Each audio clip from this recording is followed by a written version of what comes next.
Hi, I see Samantha's already in the room. Good to see you, Samantha. I was just thinking about you. Sorry, I got to do it down in the basement at mom's house. So this is my makeshift portable classroom. I didn't want it to. Oh, good, John. I wasn't sure. Somebody gave me a. Sorry, I'm all tangled somehow. Um, but somebody gave me a nice like, and I had to redo it because it was on live stream instead of webcam, and I have to do it on webcam, or you guys can't see me. So sorry about the lighting. Like I said, I'm down in the basement. But how you guys doing today? I just got back from seeing mom. She's stable, and good to see both Samantha and John. Samantha, I'm not sure if you got my email. And there's Nathan. Good to see you. Yeah, we're back in the classroom over at mom's, just so I can have my Ethernet. I have a 100-foot cord, but it doesn't reach anywhere other than in this cold area. They got a beautiful place, but it's almost all windows down here. You can see out onto their property, but I'm all bundled up, so excuse the coat and the blanket. So yeah, Nathan says hi to John and Sam, and I was like really thinking about Sam today, and I know John reached out and said he's pretty concerned about you, but uh, you know, um, the it's so weird. The abuse often gets worse over time, and there's certain ways that you need to handle a narcissist. Is so different, and they will not see your point of view. Because Sam, when I hear the way that you're talking, you're doing everything right, but it's not not right for a narcissist. And um, the thing is like when you take a stand, it has to be like subtle and over time and redirect. There's also the dark triad where they have Machiavellianism, psychopathic traits, and also narcissistic personality disorder. And I'm a little worried if he has the dark triad. That can be extremely dangerous because he just gets caught up. He doesn't want to hear what you have to say. And on top of it, anytime you say anything, he attacks you more. He's also like thrown things. I haven't had a chance. I just got home. Haven't had a chance to get see if you replied to my email though. But yeah, John's thinking the same thing. And when you hear him too, like it's extra jabs. I get it when people get frustrated. You know, you might say, "God, how can you be so stupid?" Which we shouldn't say, but you're frustrated. But he just on and on and on, and um, it's excessive. And uh, you know, y- and I'm not saying you're doing anything wrong. It's just the way dealing with narcissists. It's a power struggle. So when you say something like, just calm down or things like that, that infuriates them more. So I hope you got a chance to read my email. I really want you to think about things because the main thing is being safe, and the other thing on top after being safe is that you're happy, and protecting your children. I heard how upset your child was getting, and that's disturbing. So when you are saying, "Mama's here for you," they're still not settled. You think about and this is an extreme analogy, but you think about the kids in Ukraine, mom's going to be, I'm here for you. I'll protect you basically as much as I can, but they're still not safe. So even though you're there for them, they're still in a uncomfortable situation. And I see the kids at school and I see the trauma. And I was thinking about this in depth today that the kids who go after each other, they go after the ones that are gonna give them the most energy because they can pick on anyone. There's fatter kids, there's uglier kids, but they go after the ones where they're gonna get the energy. And, it's different. They're not tormenting the ugliest kid, they're tormenting the kid that's gonna react the most. And, um we have to be careful too, Sam, when you pull back that he doesn't start finding a different victim in one of the kids. Also, when they're teenagers, that's gonna be a power struggle. And um Nathan says, I'm used to the Christmas tree in your living room. I know I wanted to do it, but it cut out because of the internet here. We're out in the middle of nowhere. They got 20 acres out here, a beautiful place, but they upgraded the internet to high speed. But for some reason, I just didn't want it cutting out on you guys. So, welcome to the class. And all right, give me a thumbs up if you know the days of the week. It's showing backwards too, isn't it, for you guys? When I teach online, it flips it so it's the right way. Samantha says you're right. I'm trying to think ahead of all those things. And another thing I was thinking about too, like I've never been divorced, but there is child support, alimony, which you'll probably get because you agreed for you to be the stay-at-home mom. And also, were you together 7 years? I can't remember how many years you guys were together. Married. Um, and some spousal support. So uh it can get you on your feet. So you do have almost 10 years. Okay, I'm sorry, I couldn't remember. So I was thinking about your finances, how we sometimes feel trapped, but that is some support. And with 3 kids, you should be okay. You should be okay. Just you know, uh, maybe a simple apartment, or if you have you reached, I don't know, have you reconnected with your parents? Not necessarily asking for anything, but maybe just say Merry Christmas to them. Is it too toxic over there? But guys, feel free to join in and go ahead and hit those likes if you want to help out with the algorithm. But why do narcissists need to lie? And it's interesting how they are. Now, there are things that we lie about. We don't wanna stir the pot, and we try to handle things, and that's in reaction to trying to keep the peace. Also, there's times we don't wanna hurt somebody's feelings, like, "Yeah, you look fat as fuck today." So we try to be kind, or give half truths, like, "Well, that's a beautiful outfit. I think I like the green one better, but that looks nice." Whatever we say, kind heart makes a difference. We're allowed to have our feelings, but sometimes when we portray our feelings, that it can hurt other people and they're going to react to that. Also, people only see things from their perspective, and I'll get into that in a second. John says, Cynthia, I found a video about the so-called sentient computer that Google made, and it makes me wonder if it really is. They got scared of some things it said and did shut it down. Is that the artificial intelligent one?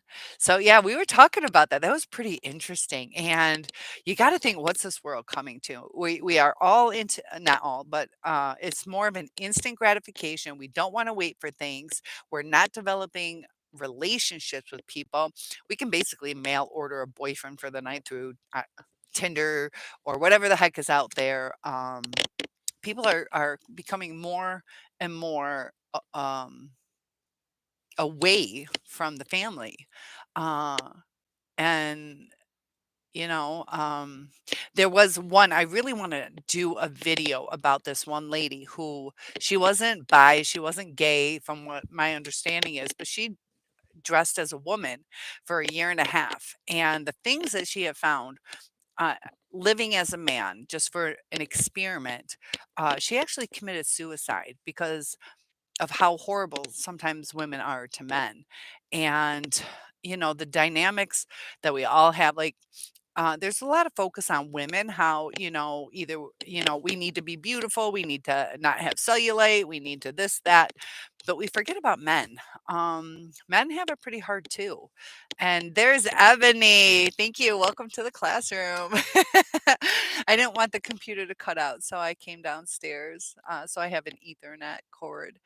Um, yes, thank you for joining us. Today was a bit challenging. Go ahead and tell me what was going on. Because that's the thing, when we're going through our healing process, we're going to have ups and downs.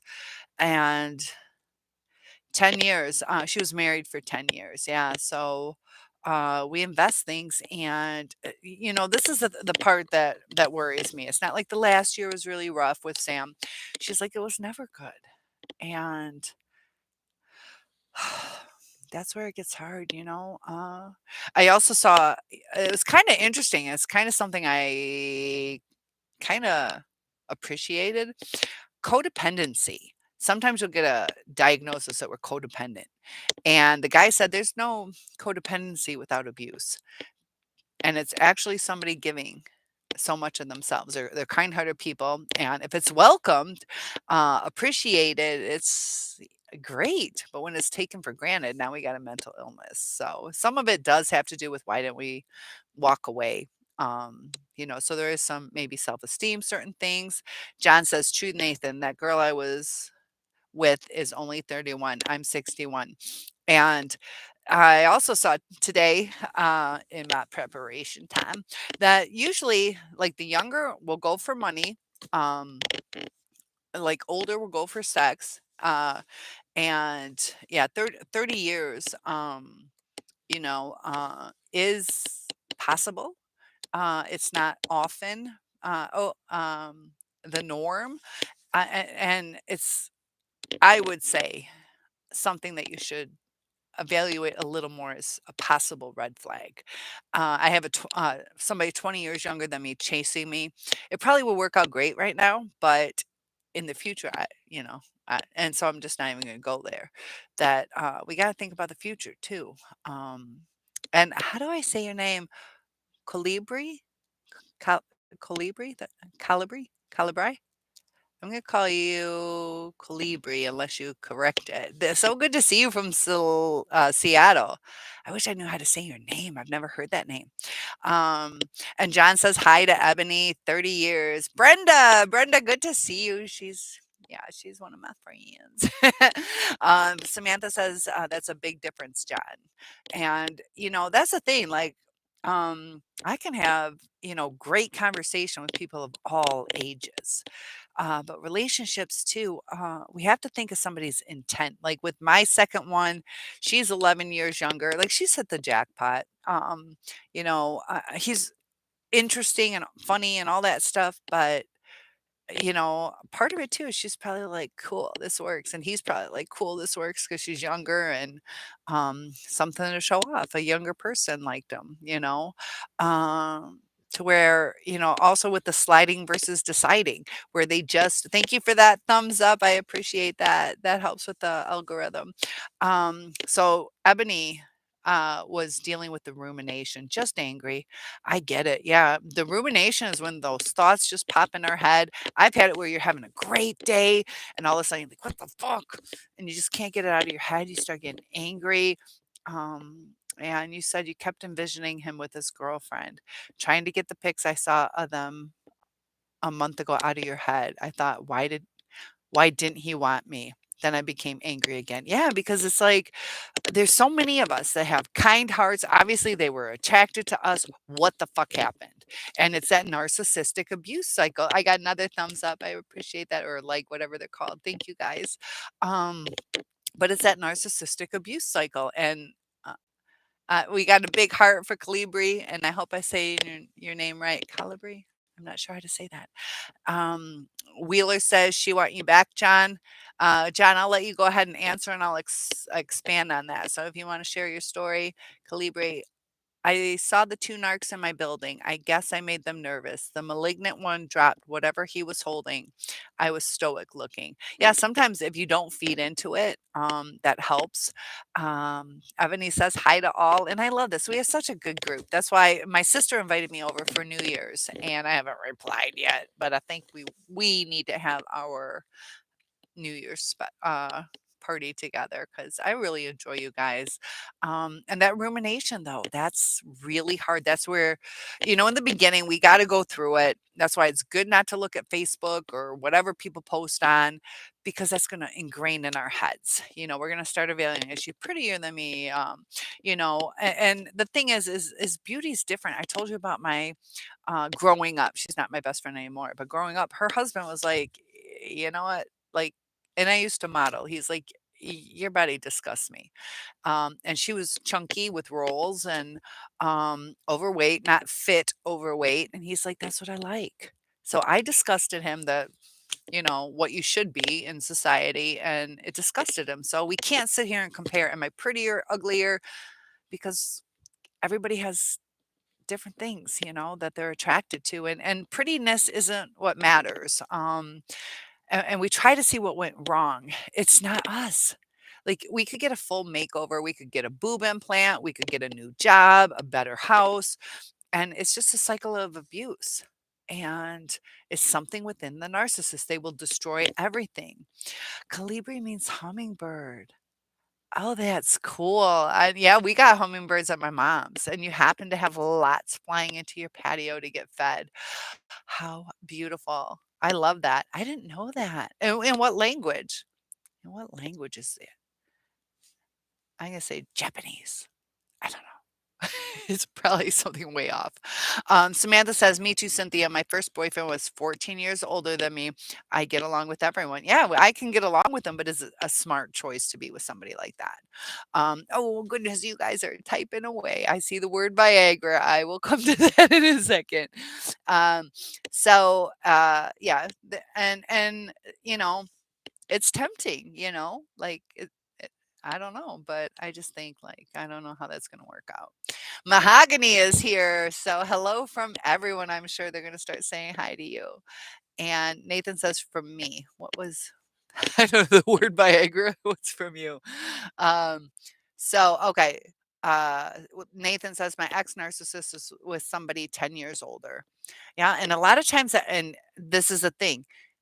She's female. Yeah, and that fits the pattern. That fits the pattern. So we can toast champagne. Oh shit. And you want me to read while I'm drinking champagne? I'll tell you about I've been single basically, even though I've had two narcissists, but basically single. I did have a date on New Year's. It was a first date with this guy. We go to a bar and they have like super cheap champagne. Had a really nice time. And we're standing on the benches. We're like, kind of partying, singing along, dancing on the bench, and it's time to toast and, it was really cheap, plus he was already drunk, and he threw up. Like, he literally threw up in the party hat, and then he wanted our first kiss, and I'm like, "We are not having a kiss." That was our last date. Yeah, don't throw up and have your first kiss, that's that did not work out good. Laundry says, "I'm doing laundry, but you're here." Awesome. Yeah, in between the cycles, just like the narcissistic cycles, we can take a break. So glad you guys are here. And yeah, well, I'll probably have some wine, but yeah, we can do a little toast. And Wheeler says, "Amen, John," because John says, "Yeah, she tried." And that's the thing. They do try. There does come a point where some of them won't hoover. And we have to realize that. But there is a pattern where they have this harem garage. Just depends on what happens in their life, whether or not they come back. But it's definitely not something to hope for. It's definitely not something to wait around for. Some of you have talked about the karma. The best karma is just living your life and, they can sit back and go, I fucked up. Just like I talked about Elvis, how Elvis was turned down.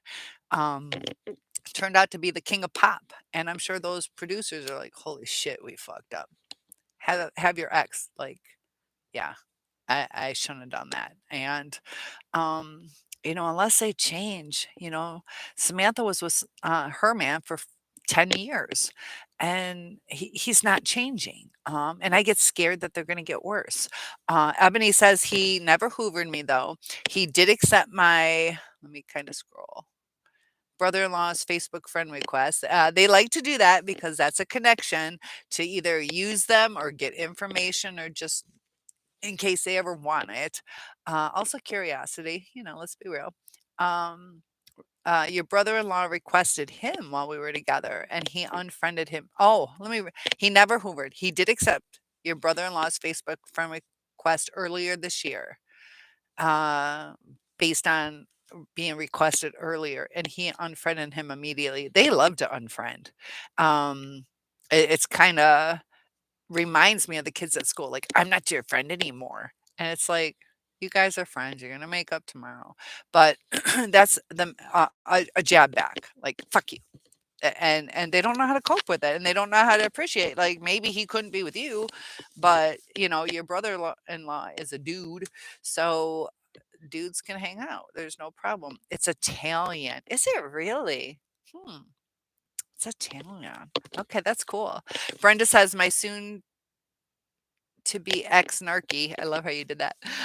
He obtained a prescription for Viagra years ago and told me it was for us. After a few months on a car trip, he asked me to look in a glove box as he needed a Kleenex. So he was probably like, I gotta see. I'm not gonna assume. You Later, you discovered the bottom of his Viagra on shelf at his office in his bar. I asked him why. He said he was worried someone will break into his car and steal him. And sometimes too, you're like, dude, like I might steal the car. But for one thing, why do people know what's in your glove compartment? And they might be looking for money, but like Viagra. That's the thing. Yeah, they come up with excuses and uh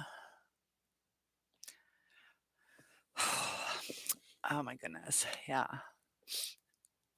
Uh Interesting. Um John says, I've been working on the cart I found today. The wheels are big, about 9 inches in diameter. I had to clean them up. And thumbs up. Thank you, Nathan, helping out with that algorithm. That is so appreciated. And John's working away. Was it a baby seat that you got that you're working on? He's going to create something really cool. Lots of inventions. So Brenda says, I saw in glove boxes Viagra. Asked him why. He said so he could take one for us. Well, the bar has to be ready for me once he got home. And I mean, sometimes we're like, well, that might make sense, but also, you know, um, yeah, I don't know on that one. And that's the thing too. Sometimes we're like, do we believe them? Do we not believe them? Because it could. I don't know much about Viagra. Doesn't it take a while to kick in? How long does it take, guys, for Viagra to take effect? I know it lasts for a while, is my assumption. Does it last 4 hours? I don't even know. Or till the guy's done. But thank you for those thumbs up. Thank you for the toast. We're definitely going to toast again on New Year's. Nathan says they come back after no contact. Now, like my daughter's father, like he's not coming back.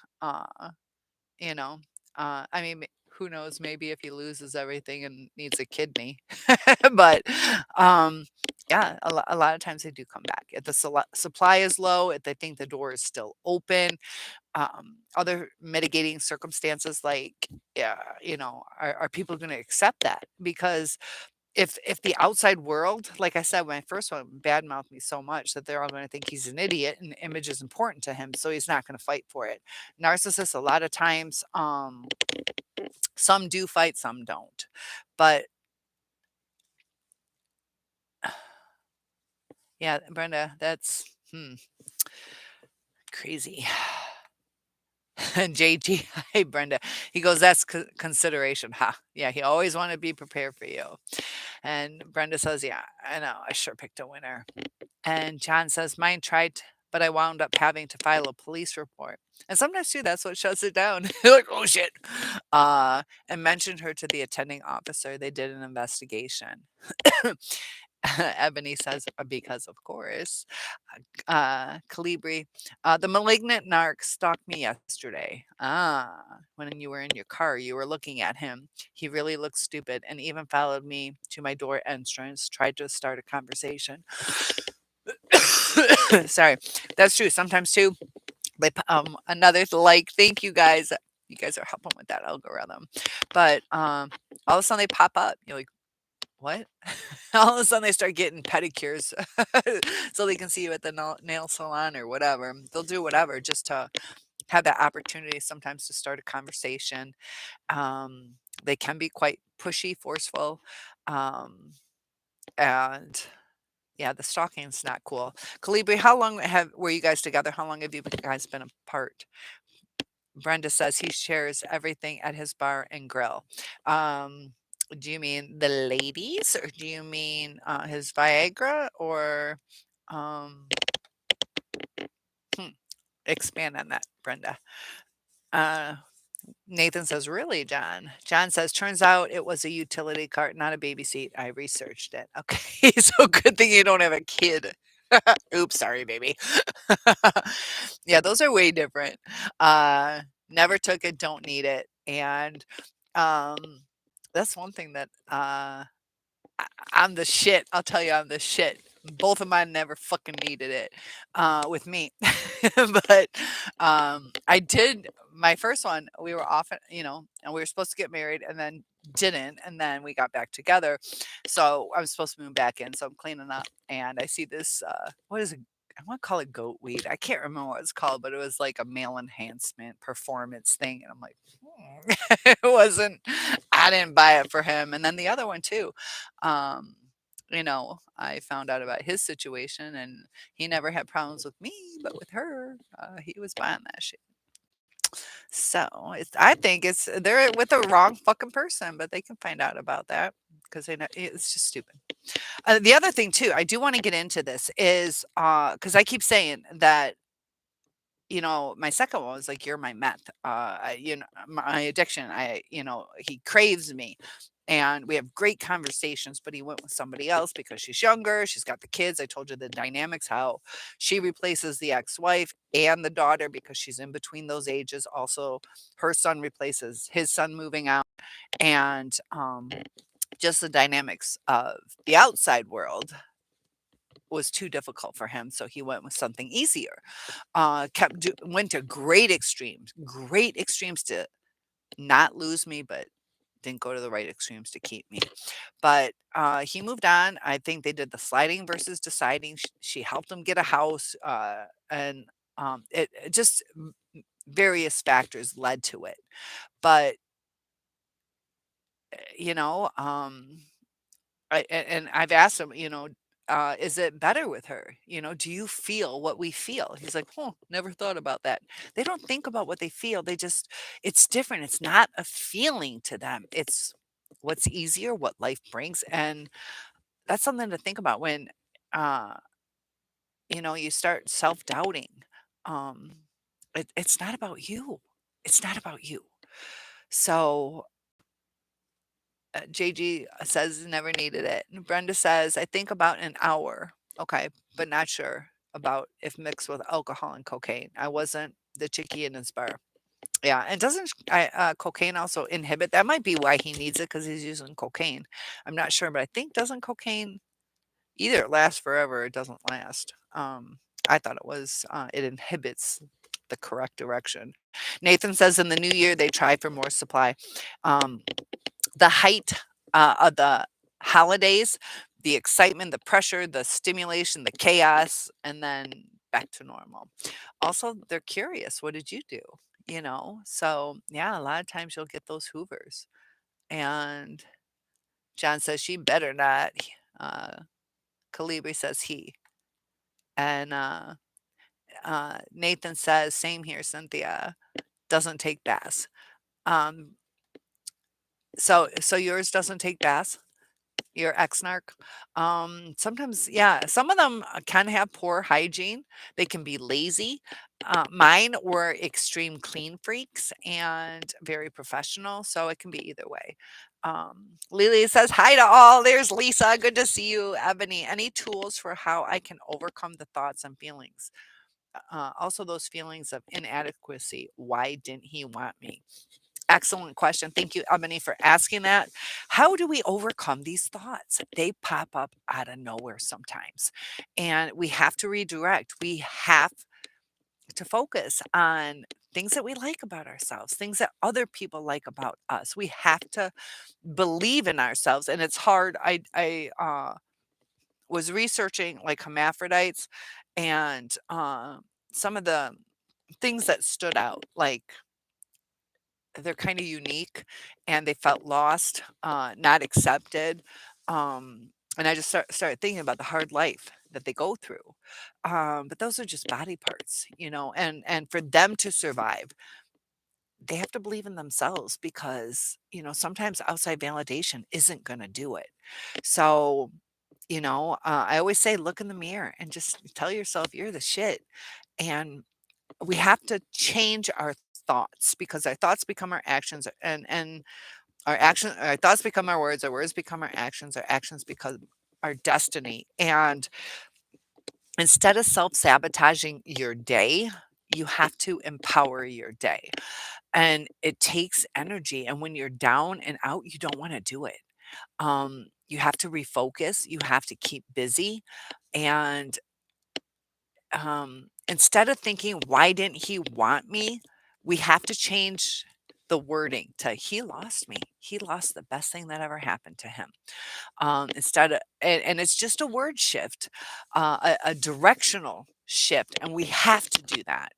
And easier said than done. I'm not going to be a hypocrite and tell you, duh, just do it. Because I've been in your shoes. So, you can take my advice. And I hope you do because it is powerful when we change the way we talk, the way we think. It's that fake it till you make it. Look at the people that do care about you. That's what matters, not who doesn't care about you. There's a fucking world out there who could give two shits about me, but I got my circle of friends and family that do. That's what matters. And I get it. It's hard. It's hard, but you know, it's the mindset. We have to change our mindset. So instead of saying, "Why didn't he want me?" Say he lost this, he lost a whatever your situation is, a good homemaker, a kind heart, somebody who would have been there through thick or thin. He lost out on me. Instead, I lost out on him. It's a change. And take care of yourself. Calibri says, I walked into him in the gym pleasuring himself a couple years ago. Yeah, they want instant gratification and they'll just do it. Oh, goodness. Sometimes too, did he know? Like, sometimes too, they think that's, like, flirty, like, I can't tell you how many dicks I've seen in my life. It's like, that was so no, I don't want you because you have a penis. Like, they just it's weird.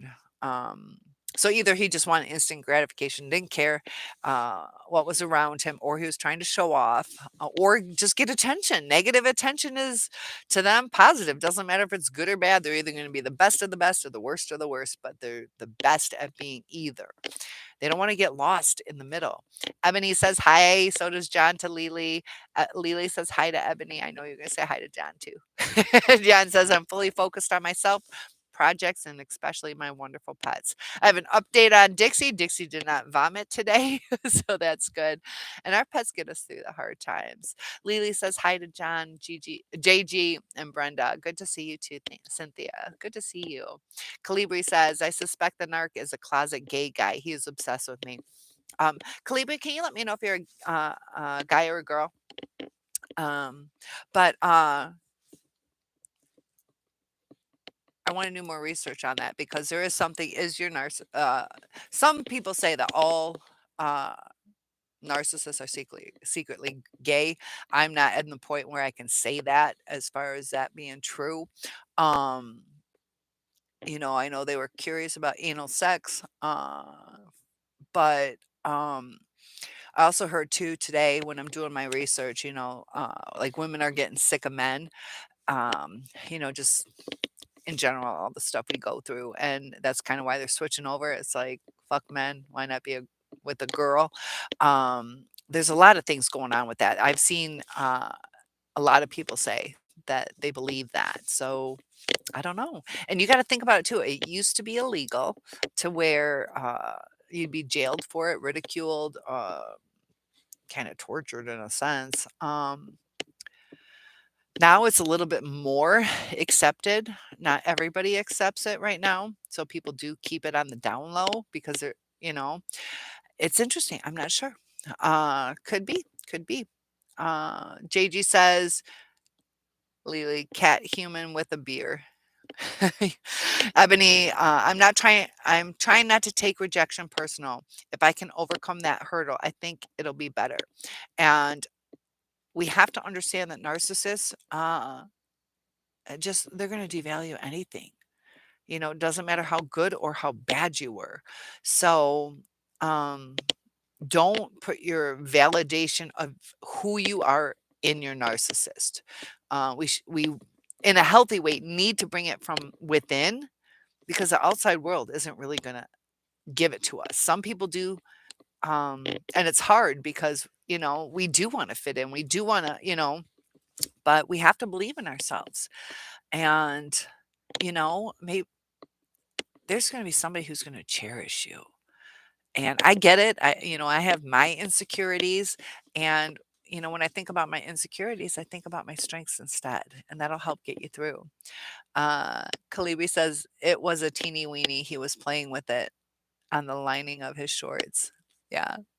And yeah, sometimes they want to do it. Um, yeah, they don't care. Lily says, haha, JG, I'll change it as soon. Change it soon and put my pic. So you are a gay man. Okay. So tell me a little bit more. This is interesting. So uh you're saying you think he's a closet gay and is obsessed with him.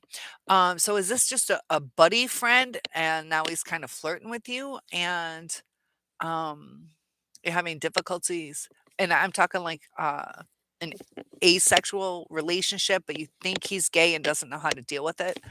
Interesting. So maybe I don't know. Um hmm. Tell me a little bit more. Lily says, or our pets are better. Very true. JG thinks my profile pic looks like that. Yeah, I figured that out. Mahogany. Yeah, most of the narcissist men are gay. Um, it's hard to say because, to be honest with you, I think I'm completely heterosexual. Uh, and if they are in the closet, that has to be extremely difficult for them. Um, sometimes too, narcissism is caused by abuse, so it could be sexual abuse. And I know if you're sexually abused, you'll become either you'll shut down and not want sex, or you'll become hypersexual a lot of times. So depends if there's any sexual abuse. You know, um, maybe, and this is just a maybe single parent families where they identify with the mom, they don't, they want the effeminate side, or they were shut down, like be a fucking man, you can't fucking play with dolls, and they're like, I just want to be me. They weren't able to just play and grow out of it, I guess. Um, and so they're like, "Fuck you, I wanted to be me and you didn't let me." And there's all different things that can go on. Ebony says, "Yes, thank you. When I think about him doing it to the next person and the next and the next and the next and the next, I don't take it as yeah, as personal. And you do get some relief because they do look at people as objects. It's so hard to understand. But just like I said with my second one, he's like, "Huh, never thought how I felt. It was just I just moved on. Never thought how you freaking felt and I'm your fucking addiction and we never, we didn't fight. It was just the insecurities that kept us apart." JG says, there you go, the human body. You added the white t-shirt, so at least it's an appropriate cat wearing clothes and a beer. Calibri, you used to be good friends. And uh not most gay men. You know that you're not. Oh, a narcissist? You're taking the other way. What we're saying is just start with the narcissist and the group of narcissists. Are they gay? It doesn't matter the outside. So you're on the outside. So we're not saying all gay men are narcissists. We're saying in this cluster, not the gay cluster, in this cluster. So yeah, and that's something that sometimes we take things differently because um uh we might have a heightened sense. And can I ask you, as a gay man, do people give you a hard time with that? Were people accepting? It's starting to get better in the world, but I don't think it's in a comfortable spot for you. So you used to be good friends. What happened? Why'd you guys stop being good friends? Mahogany says you know a lot of them. Uh, and you do that on the public bus. JG, we already know you do. You don't have to tell us. I'm just teasing you. Um, and Mahogany says, yes, in the closet, some of them love jail. Oh, yeah, free for all in jail. Why not? Um, interesting. Good perspective. And sometimes too, um, some you wonder, do they just want love, that it doesn't matter if it's a man or a woman, they just want to be loved, um or just to get off. they'll do anything, they just wanna get off. And I know, Samantha, you're just like me. Sam and I are one and the same, who's, heterosexual. Samantha says, "Brenda, I'm so sorry, friend." And Lily says, "Sam, where's your husband now? In the toilet again." Just kidding.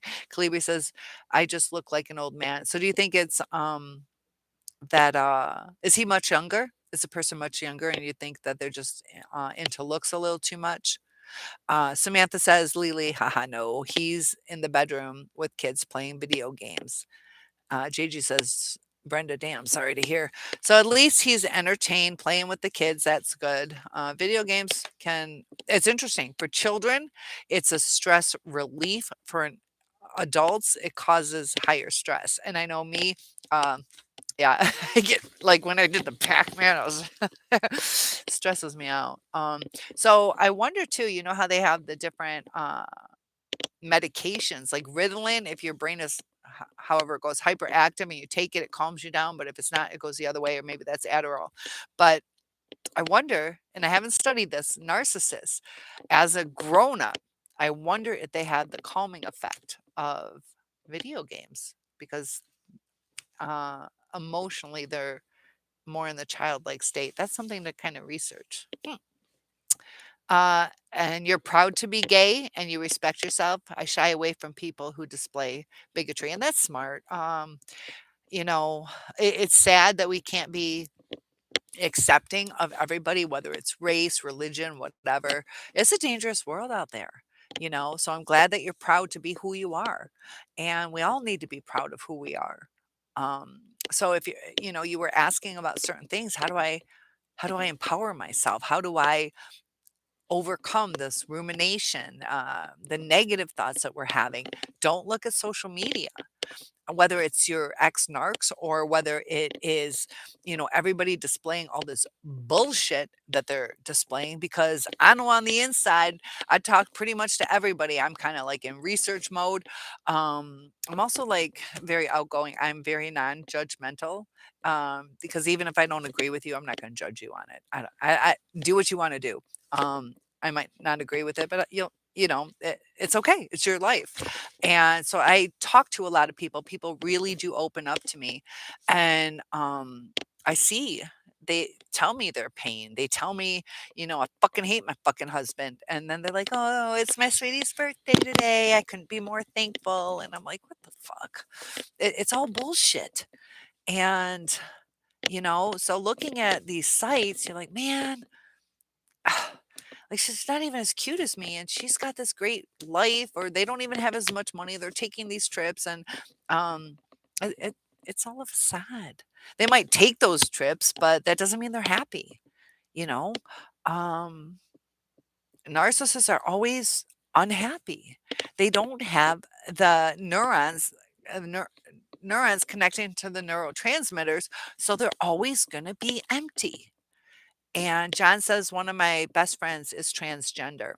And, the Dylan Mulvaney, uh, that's going to be an interesting one to follow. He's getting a lot of, and I don't even know how to call him, call him she. I have a hard time with that. Just because, not out of disrespect, but my mind, I don't know, doesn't process that. It doesn't process it. It confuses me. For me to be disrespectful, or to be respectful causes my brain, and I wonder what we're doing to each other.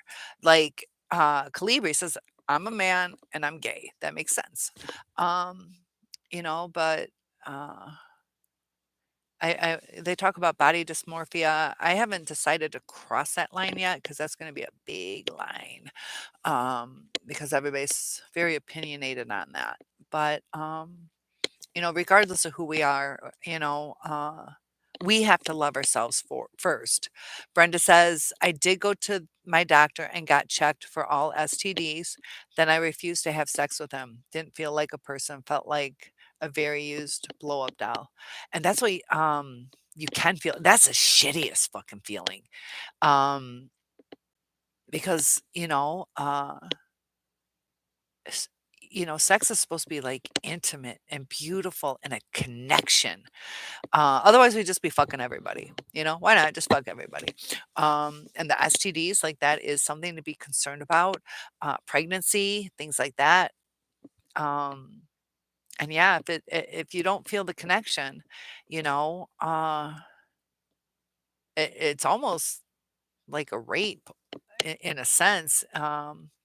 And why go there, or why regret it afterwards? Everybody's different. Some people just like to fuck, and that's fine.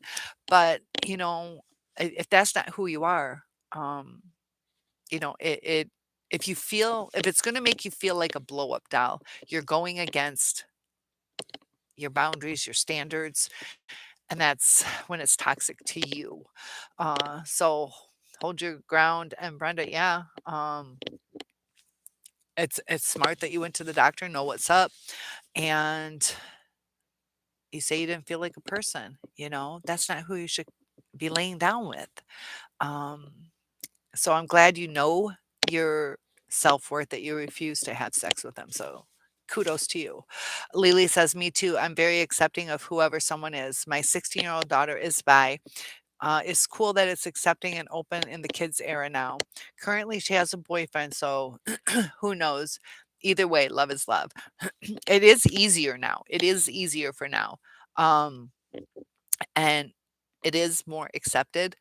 Uh, and sometimes, and I don't mean this as disrespect, they grow out of being bi, or they settle into one. Maybe they found the love of their life, but it is nice that there's not as much hurtful things that in the past were, because I think that's, people just want to be themselves. You guys are great with those likes. That does help with the algorithm. Thank you. Thank you. I see those. Mayor, hi, good to see you. How to survive the situation that I'm in, and the audio and video keeps freezing up on this chat. Uh-oh, guys, let me know. Does the audio and video keep freezing? Please comment below if it's just Mayor. Oh no. I even connected to Ethernet. I'm at my mom's. She's in the hospital, so I'm away from my service, and they live very rural. So guys, let me know if this connection is stable. It's high speed internet. They upgraded it.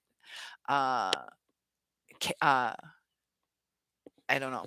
I'm connected to the Ethernet, so this is the best that I can get, guys. Let me know how yours is going. How you're no problem with John. I wonder, Mayor, if it's with you, or I don't know, Mayor. Keep me posted if it keeps freezing. Anybody else having problems? Thank you for telling me. Always let the moderator know. And there'll be a replay if you want to see it. If it's too choppy, I'll still answer your questions. You can go back and watch the replay. So, how to survive the situation that you're in. Let me know more. I can still see your chat. And like I said, I can respond. You can see the replay too if it's having a hard time. Samantha says, I felt like that, Brenda. Also, yeah, uh, me too. And it's a crappy feeling. Brenda says he was always drunk. He became work in bed. Um, yeah. Alcohol can cause so many problems. So, John, thank you for saying you're not having a problem. That helps. Always let us know. Lily says kind of clicking noises because I'm moving around. I gotta stop moving around. That's my fault on the clicking sign. That is my fault. I spent money on earpods, so it's not this where the wire clicks and all that stuff. So I'll try not to move so much. Um, but they didn't work, and I don't know. I got frustrated at we went back to the store, got new ones, then yeah, they never worked, and they wouldn't give me a refund. So I still have them, but they're not working. Calibri says we have a couple of narcs in my building. Alcohol binds them together, narcs and their minions. Lily said, thank you. Lily says it's okay. And they will often, smokers will draw to smokers, whatever drug of choice, they'll start going towards each other. Same with alcohol. Um, they just want to party. They just want to party. Samantha says yours is sober and just non-loving and picked on you and your body during sex. So even when you're having sex, he kind of makes fun of you. Feels awful. You want true loving relationship. Sam, man, You just seem like such a beautiful woman. Um,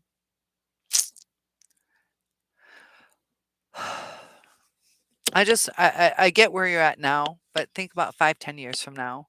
You're pretty young and, you're building a life with someone. Are they even going to be there 10, 20 years from now? Are you going to end up, 40, 50, 60 years old and alone and starting over? I'm 52 and it's not as easy. Um, and it's not even necessarily because of age and looks and things like that. It's just the pool of people who are available. Also, too, the ups and downs we go through, more people are going to be emotionally damaged later on in life. So I don't know. I want you to have that true loving relationship because you deserve that. Calibri says, since I don't drink, you're not a part of their clique. And yeah, I studied all the different statistics. If somebody smokes and the other one doesn't, they have a higher divorce rate. Also, with alcoholics, if they are people who get drunk together, they can possibly last, without detriment. But, if one does and one doesn't, it doesn't work out. People like to mirror each other. And and I mean that, Sam. You know, uh, Mayor says, no friends, no family, and paralyzed with PTSD. Often, after these narcissistic relationships, we do get isolated from our friends, our family, and we get paralyzed with that PTSD. And I'm assuming you're talking CPTSD, complex post traumatic stress disorder, which is a period of time that is prolonged. Just PTSD is like a one time event.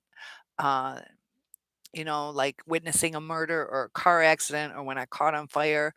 But CPTSD is prolonged. And that's what it is with these narcissists is it just goes on and on. And sometimes we're dependent on them. Mayor, are you still with your person? Or let me know how long you were with them and a little bit more if you care to share, because I'd like to help you. Brenda says, I am damaged for sure. Just want to be alone. You trust no one. And that's the thing. We get to that point where, moving on, we don't really even have a desire. We have to work on ourselves and don't rush out. It's okay. We have to heal. Um, and, we have to be cautious of who we trust, but we also have a double edged sword where we, in a sense, need to trust somewhat in order to move on. Um, Otherwise, we're going to get stuck. So we have to look out for red flags, uh, look at what other people say about the person, and, evaluate the situation. But we have to be cautious not to overdo it. Just like if you had a medical reason and you were afraid to go to the doctor, you could die because you don't trust them. Sometimes we have to trust, and JG says people will pin certain men as being gay. I've had that happen. I saw it happen to other guys my whole life. And yeah, sometimes I believe what you're saying is like they're not even gay. And Kalibi says, and looking back now on my past relationships, two of my long-term relationships I suspect are narcs. They both are alcoholics, and I remember having experienced the red flags like triangulation and cheating. Sometimes too, narcissistic personality disorder needs 5 or more out of 9 traits, and with alcohol involved, um, I have brain scans on the alcoholics, and with the different mental illnesses or things that go on, the different diseases, there's damage to the brain. So since they're alcoholics, it's hard to say, are they just more uninhibited to making poor choices because they're drunk? Um, what are they like when they're sober? But there'll be traits of that too. And there's a reason they're alcoholics because they're probably trying to cover up some pain. And if those people were gay, uh, they might have more stresses than the average man. So that's just my guess. Mayor says hello. Hello. Did you re-log in? Mayor, good to see you. Thank you. Feel free to let me know what's going on. Samantha says yes. After you had your third baby and he's trying to I like saying asses. Assess your body and trying to see and grab rolls. LOL. Sounds funny, but it made me feel awful. My brother used to do that. I was heavier when we were growing up. Also women jiggle more than men. And he would like go on the inner thigh, my inner thighs and go blah, blah, blah. And I was like paranoid of being touched. I did not want to be touched because my brother made fun of me. And, I've had one daughter, I was pretty lucky, I was real lucky, I didn't get stretch marks or anything, but, um, boobs still look the same as when I was 16, but, and I breastfed, like, I got lucky, but, you still get self-conscious, and, I have seen some women after they had their babies, and, you know, um, it's a process to get your body back. Also, it you know, you just wanna feel confident, like, he should build you up instead of cutting you down because, you wanna feel sexy, and if you don't feel sexy, you don't wanna have sex. So, he's just fucking destroying the whole relationship. People don't realize that. Sometimes too, they'll, uh, try to motivate you, into the perfect body when really they're doing the opposite. It has the opposite effect. So him cutting you down, don't get into depression over that. Because that can happen. Like you're gonna start putting on weight, or you're gonna think, "Fucking, I'm never gonna be pretty enough, or sexy enough, or fit enough." So don't let him overtake your mind, and uh, you know it's normal. And I've sold costumes, and this might help, guys. Um, I've seen. I sold costumes at the strip club, and it was amazing how many men were really accepting of less than perfect bodies. So they were accepting of the stretch marks. So I kind of was surprised on that. And it was kind of nice to see that, because you're like, that's the girl they picked. And some of the less fit, more real women were the ones making the most money. So take that to heart. Brenda says, me too. CPTSD came on when he tried to cause a house fire. After, while I was depressed, he left the house, put two loaded guns in your bedroom with you. Um, was he and I've talked to you before, Brenda. Did he also like burn down a restaurant or something like that? Uh, See, my ex was a cop, loaded guns in the house, and I didn't like it. Uh, But I was never afraid he would shoot me. Were you ever afraid? I mean, we're talking house fires and shit. Like, you left just in time? What was the deal? You had to run out and go to work or something like that? You had to go somewhere. That's some scary shit, and that will definitely give you PTSD. I told you guys I'm a burn victim. Burns are not cool. 55% of my body burnt. Um, Healed pretty good though. Lily says, I look back on past relationships and now know they were narcs when I just thought that they were self centered. And Lily says, we worry about you, Brenda. And yeah, we got a lot of people here. X bar. Okay. Typo. And yeah, we love you too, and that's why, I did mention that my sister wanted to get together for New Year's, and that would be nice, but I think I wanna spend it with you guys. Because we got a great group of people here. Lily says, "Ex-narc needed to be alike, or to be an Elkie. He wasn't, though, but his rage and anger. Alcohol would have been excuse, but not really." Okay, yeah, interesting, yeah. They either need to act like it or need to be one. Um, some can't handle it. Some can't handle it. Some black out too. So they don't really know what they're doing. And if you think about when you black out, you're gonna oh, thank you, Mahogany. I love you guys. So yeah, spread the love, hit that like button. I'm gonna promote it with my algorithm until we grow a little bit more. So then I'll stop saying it. But I'm excited to grow. I've been doing this for about a year, and it's really grown quite a bit. I wish I could do this full time, so hopefully one day, because you know, we help each other too. So it's not just all about me. And like you said, and thank you for saying that. She didn't say I love you, Cynthia. She said I love your channel, and the channel is all about us, our community. And I think you said that perfectly. Brenda says his bar caught on fire 2 times, 2 times in one day. Oh, sweetheart. Like, damn, it didn't work that time.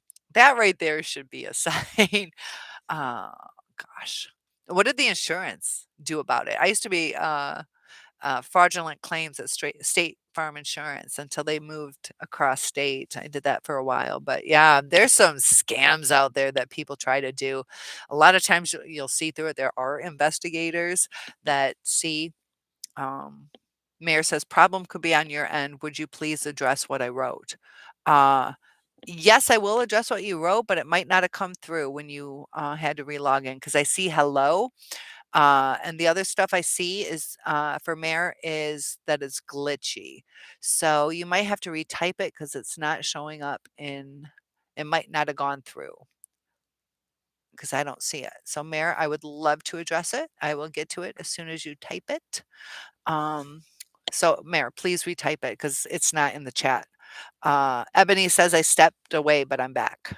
Oh, good to have you back. Yes, thank you, Ebony, for rejoining us. Brenda, I did ask him if he ever saw the worker friend that was working on HVAC at his bar that caused the fires. He told me, no, he thinks that man is dead. Ooh, dead of just should have been dead or dead of got killed. Hmm, interesting. And it could be that maybe the guy is dead, or maybe it's like some false fake friend, or person. A lot of times they'll use some story too. A lot of narcissists, I did a video on their all these friends that they have. They're all just scapegoats, that don't even exist a lot of times. Some mahogany. I've been in isolation, but I'm getting things done. Like my house needs a deep cleaning. Good. Go for it, mahogany. The new year's coming. Definitely do that. You will feel enlightened, empowered. Keep your surroundings clean, and it makes a difference in how your day goes. I promise you. Make that bed, take that shower, and even if you don't want to, it'll make a difference. The first start of your day. Get it right. And then when you come home, get ready to go to bed. Also, if somebody stops over, you're not embarrassed about your house. It just all comes together. So do that deep cleaning and it feels good when it's done. Also keeps you busy, gets some serotonin going. John says, I'm going to make some coffee. You'll still be listening. Where's that popcorn? John was going to bring a 50-pound bag of popcorn. I don't see any popcorn over here. John, make some popcorn. So yeah, keep listening, John. Mayor says probably could be on your end. So Mayor, please rewrite that. Samantha says love and smiles and hugs to all of us. And Lily, yum, coffee sounds good. I know I, I got home late from the hospital and brewed a pot, but I had to log in. So there's a fresh pot of coffee upstairs for me. Brenda says mahogany, me too, looks like a new place. Yeah, and it feels good, and you don't know how dead. Yeah, okay, how he died or how dead. Um, I wonder if it's even real. I wonder if it's even real. Interesting. Mayor says problem. Oh goodness, it just redid. Mayor, I don't know. All I'm getting from you is problem could be on my end. Would you please address what I wrote? And then it came through again. Ah, I don't know. It's not coming through. Maybe try one more time. I don't know if you're doing cut and paste. Anybody else having problems? I'm gonna type that. Maybe Meryl will see it. I don't know what she's seeing or he. I'm assuming it's a she. Thanks, guys.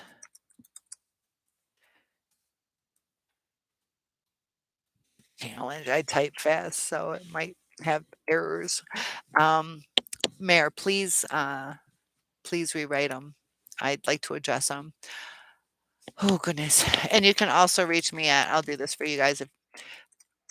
you can also email me and I'll get back to you guys.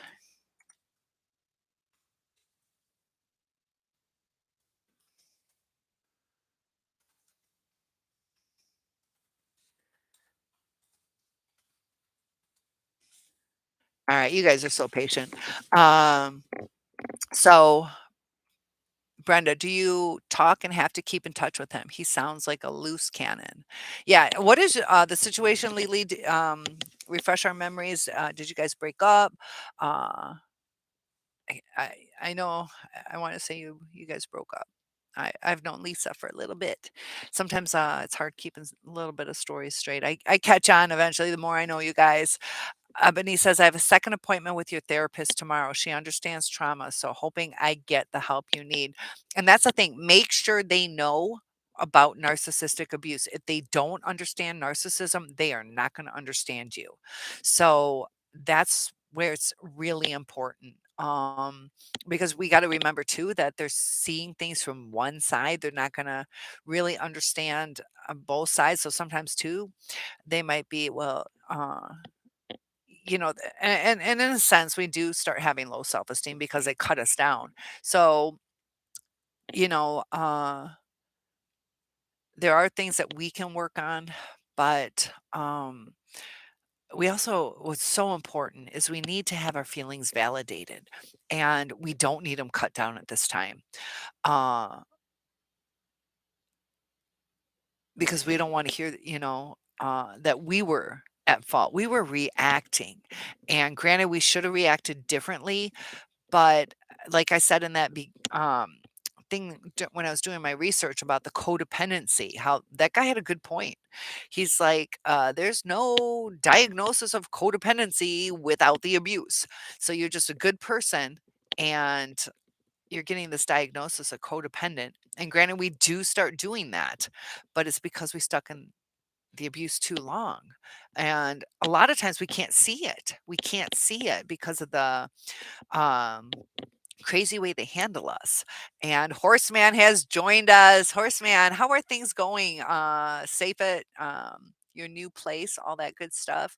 Have you heard from your ex and what are the court proceedings? Tell us more. He was online in the middle of a to do. Actually had the cops arresting her while we were in the middle of a chat. Uh, so Horseman, thanks for joining us again. Brenda says to Lily, he lives about 25 minutes away. I have him blocked and told him to contact my divorce attorney if he needs anything. I get some support money wise. Yes, I am afraid of him. And it does sound like a scary situation. So at least you get some support money and 25 minutes is good. Unfortunately, that's still a doable drive. And how long have you been apart from him, Brenda? Lily says hi to Horseman, and some more Horseman saying hi to Samantha. Lily, John's here too. Horseman, you've met him before. Um, he's just on a little break, making us some popcorn and coffee. So yeah, Horseman says, "Hey friend, I'm okay. How are you? Hi to Lily." And yes, I'm doing well, having a good day today. It's a really good day. Um, so yeah, there's John piping into Horseman, and yeah, Horseman's doing really good, and saying thanks to Sam. Also asking how John's doing, and we're developing our community, getting along with each other. Ebony, yes, you're right. She does seem to understand. Okay, that's good. Your therapist understands narcissism. She's equipped, but a bit harsh in her approach. Sometimes we need that. Make sure it's a good fit for you. You told her she must readjust and exude more compassion, and that is an excellent sign that you're telling her what you need. Like you're paying for it. And if you want it to be effective, it has to fit within your needs. So, yeah, because a lot of times they don't get the compassion. They don't have the compassion because they're clinical. And unless they, and that's where the narcissist lacks is the understanding. And through understanding, there's love. Um, Also, I've done, I've spoken about my aunt who, her husband, my uncle, is a Nobel Peace Prize winner, and they got millions. He teaches at Yale, a lot of money out there, lots of money. She's a world-renowned psychiatrist, a collegist. I think she's a collegist. She's been in magazines, a published author, and she's tried committing suicide, like severely. By the grace of God, it didn't go through. Like she's got hotels and should have been dead, but because you got your checkout, they came in to clean a room, and so she was serious about it. And sometimes they take on the pain. Um, just because somebody is a psychologist or psychiatrist doesn't mean they're uh, stable. And if you look at my aunt from the outside, you're like, you're a millionaire, you're a world renowned publicist, and yeah. Um, so it's real important to get the right kind of person.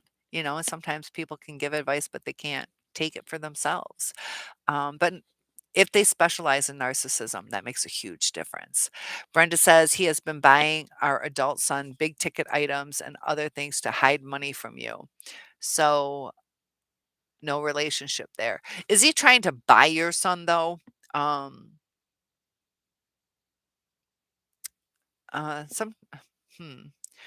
Yeah, sometimes too, he might be buying it so he can sell it later. But I wonder if he's just trying to buy your son to be the favorite parent. Um, hmm. Something's up with that, though. You're right, Brenda. That's interesting. Horseman, can I ask the golden question? Did anyone check misery out yet?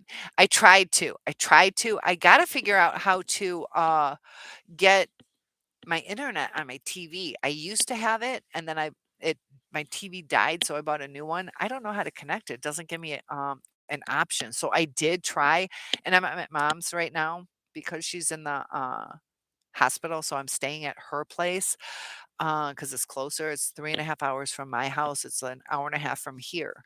Um, so I didn't get a chance. I didn't get a chance to check it out because I don't know how to hook it up. I might have my neighbor try to figure it out. I don't know because you see where it has a drop down menu and instantly disappears. And I'm old school. I don't really like technology. And I did try. I did try Horseman. So John says that you're doing good, and Horseman is referring to the film Misery, and quite a few people have suggested that too. So sorry I haven't watched it. Samantha says, you did check it out, Sam. Good job. Sam gets an A plus. Welcome to the classroom. so anybody else want an A plus? I get a D minus because I at least tried. Lily says, no on the film. It is scary because I'm scared of scary movies. Sometimes too, we have to be emotionally stable to watch it. Like when I broke up, I didn't listen to love songs, didn't wanna I still really don't watch TV because, it hits home a little too much sometimes. Horseman says that's a carbon copy of who he dealt with, straight from the movie, so that's what he was dealing with. JG says, "How's Al Bundy?" Yep, Al Bundy, rich. He's got lots of money selling those shoes. A beautiful wife. Still hasn't gotten laid. Doesn't want to. Brenda, my daughter works for him, and since our 1 year separation, he has given the daughter a new automobile, good bartending hours at his bar, some money too. Uh, I'm not sure if bar money too. So no relationship there either, and it's transactional. It's transactional. He's not taking her to the movies and spending time with her.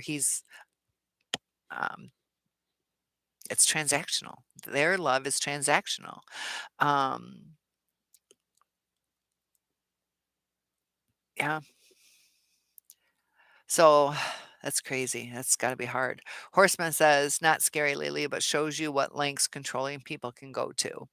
Um, yeah. And it's probably not like a horror film, but it gets scary seeing how controlling people can get, especially when you're caught up in it. So, sometimes it's scary to allow our emotions to connect with that because horseman, you got to admit what you went through is scary. It's not horror like um, Freddy Krueger kind of stuff, but uh, we're all different in our tolerance. But I do want to see it. I could probably watch that because I also get really intrigued with criminal psychology. And that's kind of criminal behavior from what she was doing that night that you were up in that bedroom waiting on the cops to get to your door. Thank God they did. Brenda, it's what he set out to do. Take away from me everything I love. That's what they'll do. They'll take away your kids, even, your material goods, but take you away from your friends, your family. Lily says that sucks, Brenda. They all around like narcs. And Mayor, if you're still here, I'm still waiting to help you. Um, I'm sorry it's not coming through. Uh, and if we have a hacker here, please behave. Brenda says psychopaths. Yeah, sometimes too. There is a difference. Also, that dark triad. If they're a narcissist, they can be psychopathic. Psychopaths don't have any remorse. They don't feel guilt about shit, and that's when it gets really dangerous. Some of them. They can even enjoy it if they're sadistic. Samantha says, "Horseman, I'm sorry you went through that. And glad you're free." Yeah, and he took the steps. He moved away from it. It got toxic. He was up in that upstairs bathroom, logged in, and he's like, "I don't know what to do. My phone isn't in. He can't access his phone. The doors are locked. She's got a knife. She had a knife on her when the cops came. They took her away, and." You know, it can escalate. She had knives hidden in different areas of the different rooms. And, that's premeditation. Is she premeditating? Why does she need those knives? Uh, Samantha JG playing video games.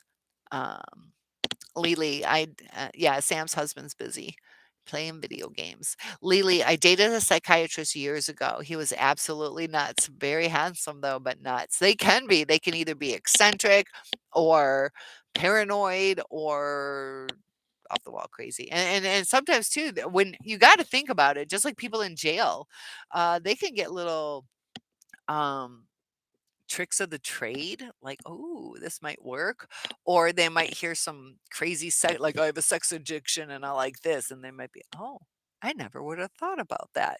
So yeah, sometimes too, it can make them crazy. All depends on their, uh, mental state. Because sometimes too, when you're around people they also when I was studying psychology, I'm certified to teach psychology, but they've had people put in mental institutions and they turn out crazy when they weren't crazy.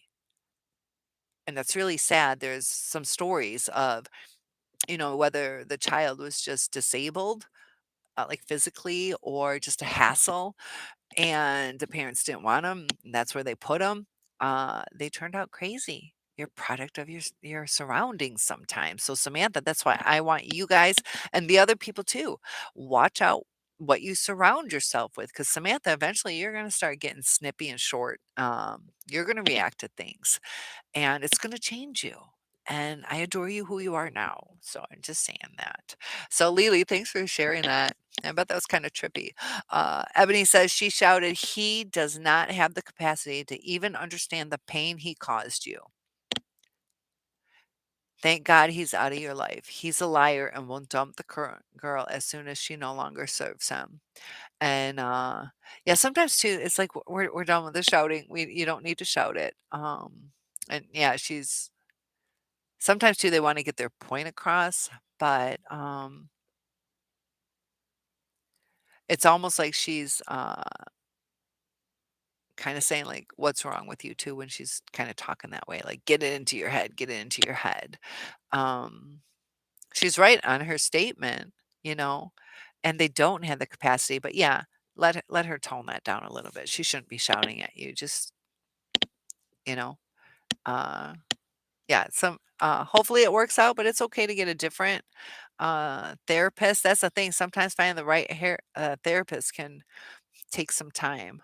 So I'm gonna try to catch up for you guys. Lily says, LOL. Horseman, hi Brenda. My advice would be the advice on this channel. Oh, thank you. It's so, so valuable. I searched for a channel far too late, but it was better late than never. Well, I take that as a fantastic compliment. Yeah, I trust me, I have 30 plus years of experience. No, 30, I don't even know what it would be. 34 years of experience, something like that. Plus, I've studied it, in college, certified to teach it, and just sometimes too the perspective, the things I've gone through, and also analyzing the things you've gone through, the dynamics that you see all across Facebook, how people interact. Some people offer their advice, so I've really delved into understanding people. Uh, but Horseman, thank you for that. I will take that as a very good compliment. It helps a lot. It's so good to listen to fellow victims of narcissistic people. And that's probably the most enlightening thing. And that's why I want to be as available to you guys as I can, because a lot of times our friends don't understand, our family doesn't understand. And, you know, we're trying to understand ourselves. We don't want to be cut down or told we're stupid or what the fuck was wrong with you for staying. We want somebody to understand why we did and go from there, as opposed to what we get, or they don't understand the rumination. They're like, just get over it, or the obsession or the trauma bond. They don't understand what we went through and why we're acting the way we are, why it's so hard to get over. And it's harder to get over because of that trauma bond and the addiction, and because of that intermittent reinforcement. It's like Pavlov's dog. So Pavlov's dog is going to hear that bell and salivate. It's a reaction. There's no freaking food, and it's a sound. A fucking sound makes and you think about it, it's like we were so conditioned. And you can't tell a dog you heard a bell, stop fucking salivating. It's just going to happen. They've been conditioned. And that's what we went through. So no matter how much you tell a dog, it's just a sound, it's still going to happen. And it's hard to fight that off. It's hard to fight that off. So, Brenda, thank you. I love that you're here, and thank you for the compliment. We have a really good group of people. We really do. Some of us are at different stages, and that helps. Some of us are the supporters. Some of us are the learners, and it's eventually, throughout life. Sometimes the supporters are going to have a relapse, and then you guys can help each other. Like as you grow, and more people are going to be joining the channel, and it's just going to grow, guys. We're going to have a really good bond. I told you, if it ever gets really big, I'll start doing some conferences and meet up with you people. Um, but Samantha says, I've got to go to bed for your babies. Love to you all. Horseman, so glad to see you, my friend. And sleep well. Thank you, Sam. And hopefully we'll see you. I know I'll see you again. Sleep well and snuggle those babies. Give them some hugs. Calibri says, the woman narc usually yelps outside of her door. She shrieks to a high pitch. That's her way of attracting attention. Sometimes it is. They just want attention.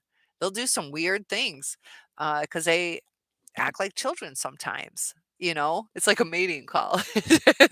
And the weird thing is that sometimes it works, so they still do it. But some of them are kind of off their rockers, and some of them know what they're doing.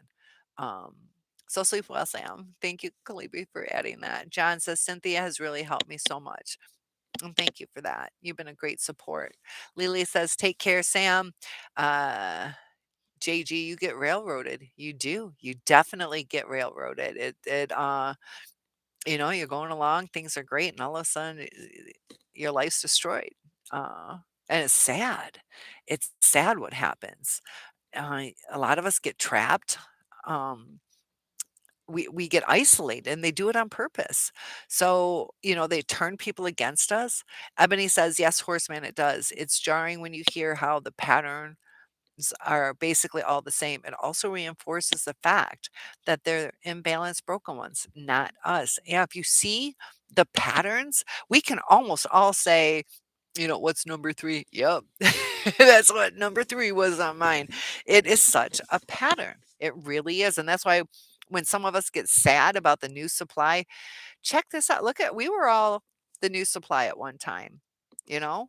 And I'm sure we could tell stories about their previous exes, and it's just the same cycle. So that's why we can't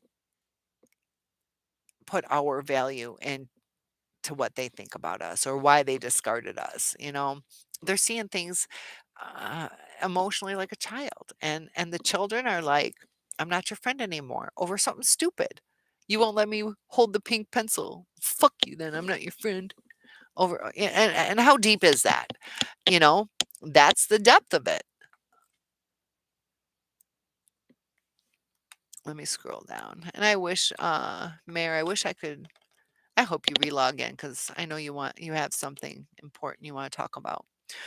Uh, so horseman, what I went through at work for a man on a construction site is so difficult to tell your workmate. I didn't because of the peas talking of them. I'm not sure what that means, but I think you're just saying the bullshit. But chats like this you don't know exist. Um, I'm not sure your last statement. It is difficult when you're a man. It's especially harder because they're like, dude, you're such a pussy. What the fuck's wrong with you? Just dump her. Get another. Uh, what? Get some new or whatever they call it. Um, what is the phrase? Is it new? Strange. Get some strange. Go get some strange. Like a new girl, something you haven't had before. Yeah, it's harder for guys. It is harder for guys who've been through narcissistic abuse to talk to a man who hasn't. So big hugs to you because yeah, they don't understand it or they might make fun of you. You know, you let that girl, she's 40, 100 pounds lighter than you, and she's the one who attacked you. Come on, man. Yeah, that's got to be hard. Emily says, yes, Lily, my therapist said that. And Horseman says, but here I am forever grateful to you all. And we're here for you, Horseman. And I'm glad that relieved me when you told me that the cops took her away because I was on edge over that one. Uh, so lots of hugs from Sam to each and every one of us. Lily says, I am totally over my ex narc. Hate him, but I do not find MPD stuff very interesting. But I do find it. It is interesting. It is extremely interesting how the mind works, how the push and pull and triggers and childhood. It's so interesting. And that's why if you guys are younger than me, uh, there's a lot in life that you're still going to learn and we're going to tell you stuff and you're not going to believe us. So try to have a little faith in your elders. Because I was told pretty much everything I'm telling you guys. So think about that. There's a lot of advice we could have taken. Uh, so a lot of us have been through it, and some of us are still going through it. So Lily says, "Oh, Sam, yeah, we love each other." And big hugs from John. Lots of love. Look at all that love. My goodness. Lots of love, but no popcorn, Johnny. So Ebony says, right. I put her in place. Trust me, I did. LOL. She was humble as pie when I called her earlier. That's good. Yeah. Sometimes when they get put in their place, it helps. Some of them they go through cycles where they're back down. Other times they don't. Calibri says, I noticed that these two narcs have underdeveloped feet and legs. Where did it go? Especially the guy. He's still bow-legged like a baby. Both have small feet, besides having stunted brains. Huh. Interesting. How small are their feet? Maybe they have developmental issues as well. Um, huh. Ebony says, and we don't know we were being conned or defrauded. Yeah, because of the way they lie. They are so good at lying because they've done it so much. And they can lie because of the physiological response doesn't happen as well. You know, if I'm going to lie to you, I'm either going to blink more or, and they're just calm. It's like, whatever, like they don't have the psychopaths definitely can get away with it a lot more, sociopaths, but narcs depends on how confident they are in their lies. And if they do get caught, they have a backup. Um, they also sometimes do have flying monkeys who will do their dirty work to, or backups to uh, calibrate, solidify their story. And that's not the exact word that I want to use. Um, And you're right though, we a lot of times we don't. Horseman says, "My only downside is that she did all the cooking and I never had a choice of what I was eating." Oh, so now I'm sort of eating a lot of takeaways as I've missed them. So are you in America, Horseman? I can't remember because takeaways. I know what you mean. We call it takeout food. Um, at least where I'm from. But yeah, I've heard takeaways. Lily says, and when I taught English as a second language, I'm like, I have to teach what? Takeaways. Are you in the UK? I can't remember where you're from. Lily says, that's cool, Horseman. How long were you with her? Horseman says, but life's better all around. Mayor, if you're here, please comment. The light at the end of the tunnel gets bigger and brighter. And it sure does. The closer you get to it, the bigger it gets. And once you cross over, once you get through those 5 stages of grief, get to that acceptance, i- it's bright and beautiful again. And that's when you're ready. That's when you're ready to live your full life. So realize it's a process. We have to go through the 5 stages of grief. Otherwise, we get stuck in it. And we don't want to get stuck.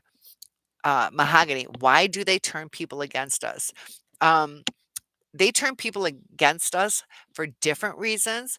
Either they're jealous that we might be uh, s- uh, the focus is going to be on us and they don't like it.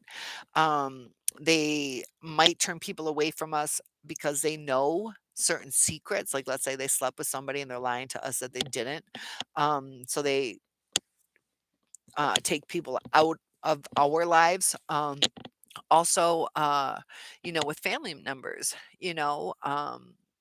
it's a place for us to go, a place uh, they also don't wanna be seen as an asshole, so we might bitch about them. We might be like, "They yelled at me again," and, they don't want that. It's all about control. Also, sometimes too, it might just be, let's say they wanna be with their family on the holiday, so if they had to deal with our side, just get rid of that family. If you're loyal to me, you'll be with me, and your dad this, that, and, they get it to where we feel like, we're hurting our relationship by talking. It's over time, or they'll start saying your dad really doesn't care about you. He didn't pay your electric, and you're like, but I'm a grown adult, and for some reason they like fuck with our heads to where either we walk away or we feel that's during that walking on eggshells where we do a lot of things for the person we love, but it's we we get isolated and it's a control thing. It's a fear that we have somewhere to go. It's that it takes time away from our narcissist. I'm gonna go call my female friend, my buddy girl, and just kind of hang out, or they just want us, whatever it is. It's all about them, and the more people in our lives, the less focus on the narcissist. So John is agreeing with Horseman. Brenda says, my ex got his new supply when he discovered her and her belongings in his parking lot at his business. Someone disposed of her. And yeah, sometimes it can happen in the blink of an eye. I was a recreational therapist when I was in high school. And there was this one lady um, whose sister was she had Down syndrome, so she was in our little program. But she was beautiful lady, beautiful, really cute, like a cute, beautiful. Um, and she was engaged. And so I had seen her the next week and I'm like, oh, so when are you guys getting married? How's that going? Are you excited planning the wedding? And she's like, oh, I already got married. And I'm like, and she's like, "Yeah, there was this trucker who said, 'Man, you're so beautiful, like, I'd marry you in a heartbeat.'" And she goes, "Put your money where your mouth is." And they got married. So, I don't know if she's a narcissist or not, but some people are like that. Like, she was engaged and married, not started dating, didn't Just, it's not like she had a fling or an affair. Um, and it blows your mind. Like, if you love this person to get engaged to them, and then all of a sudden, within that week, somebody says, "You're beautiful," and okay, and, like, she didn't even know him. So, yeah, Brenda, I feel you on that. It's just an opportunity. That girl, if she was just disposed of with all her belongings, she, in his eyes, will do whatever he wants. She needs a place to stay, so he's probably getting some freaky sex. Um, he yeah, she's more desperate, and, he can use that more than, like, let's say if he called me. I'm gonna be like, "I'm not cleaning everything right now. I'm going to bed. I'll do it in the morning." And he'll, like, with her, she doesn't have a place to go. So she's gonna be walking on eggshells for him.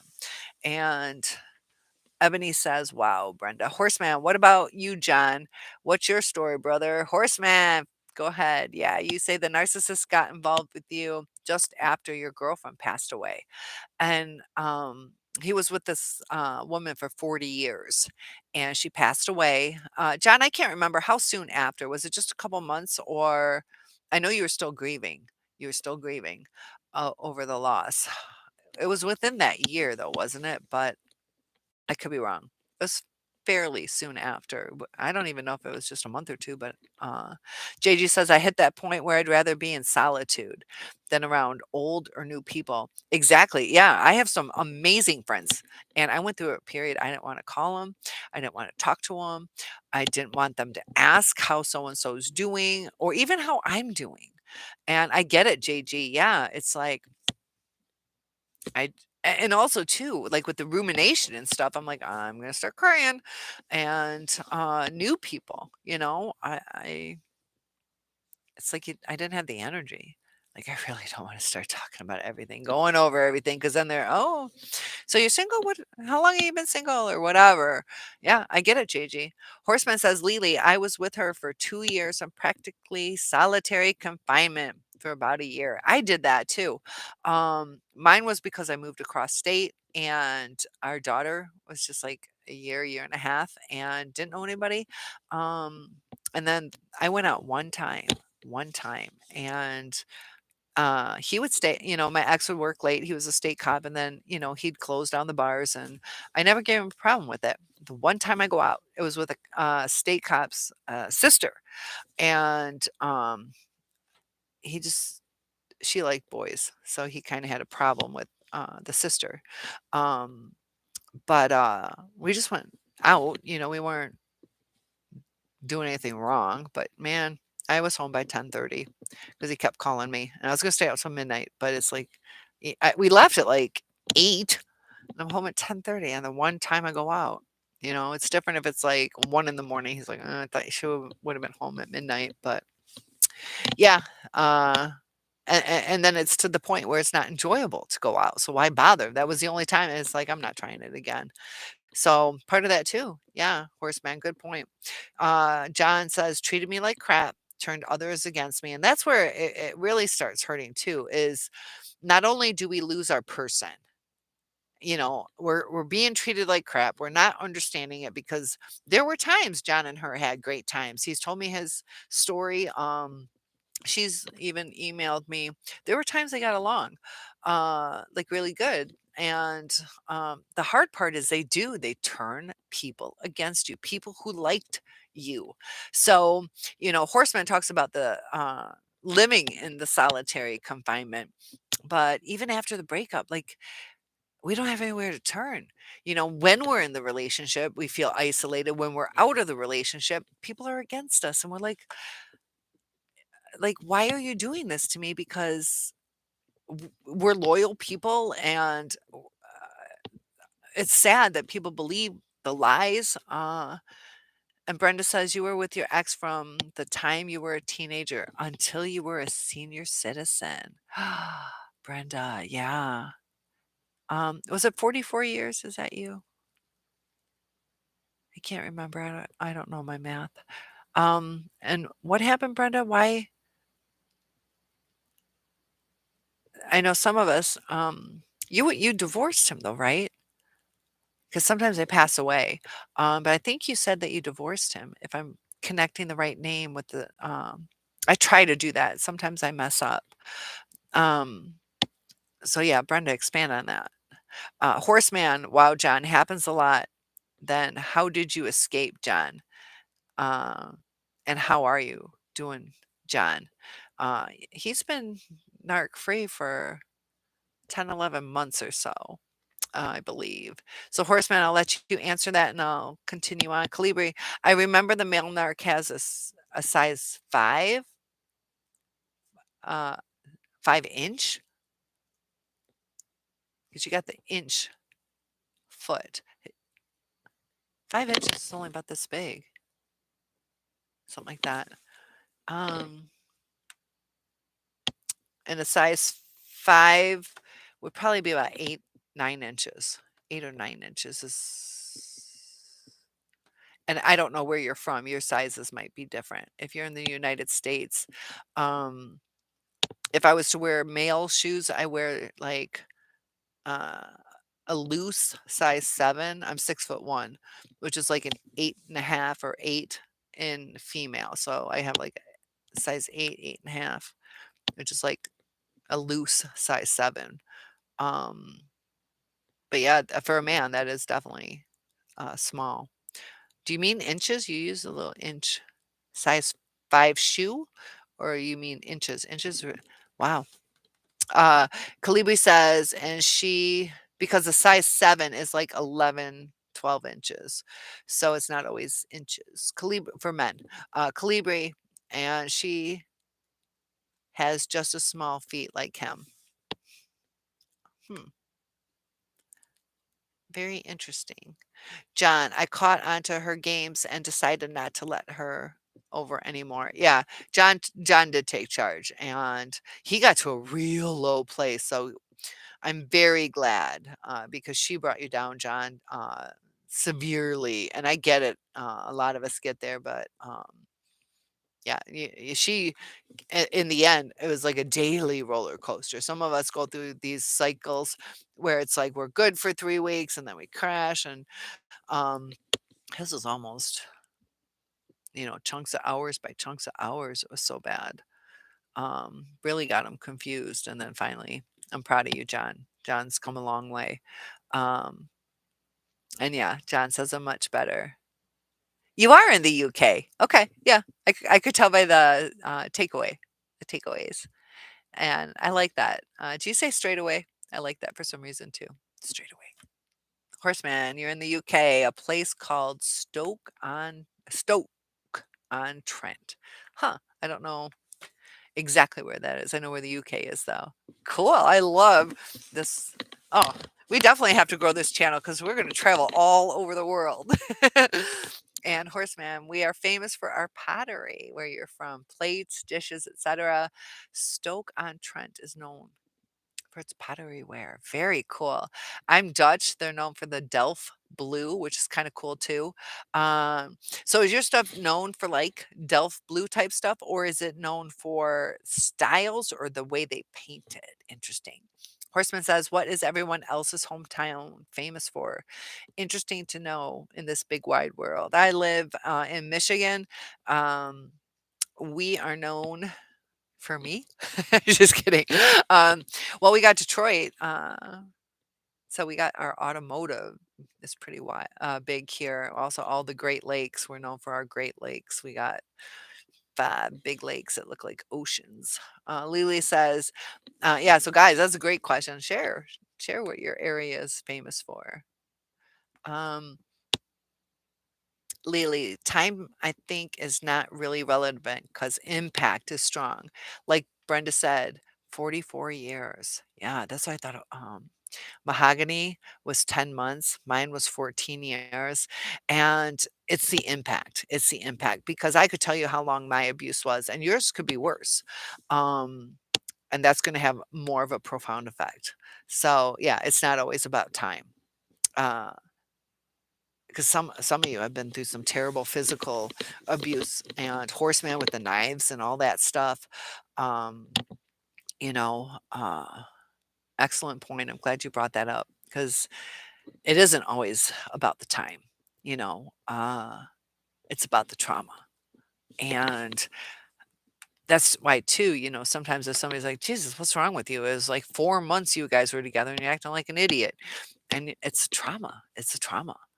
Um, and also it's interesting too, on, how I've talked about the criminals, how after 7 years, you kind of break a criminal where they just start going through the routines in prison.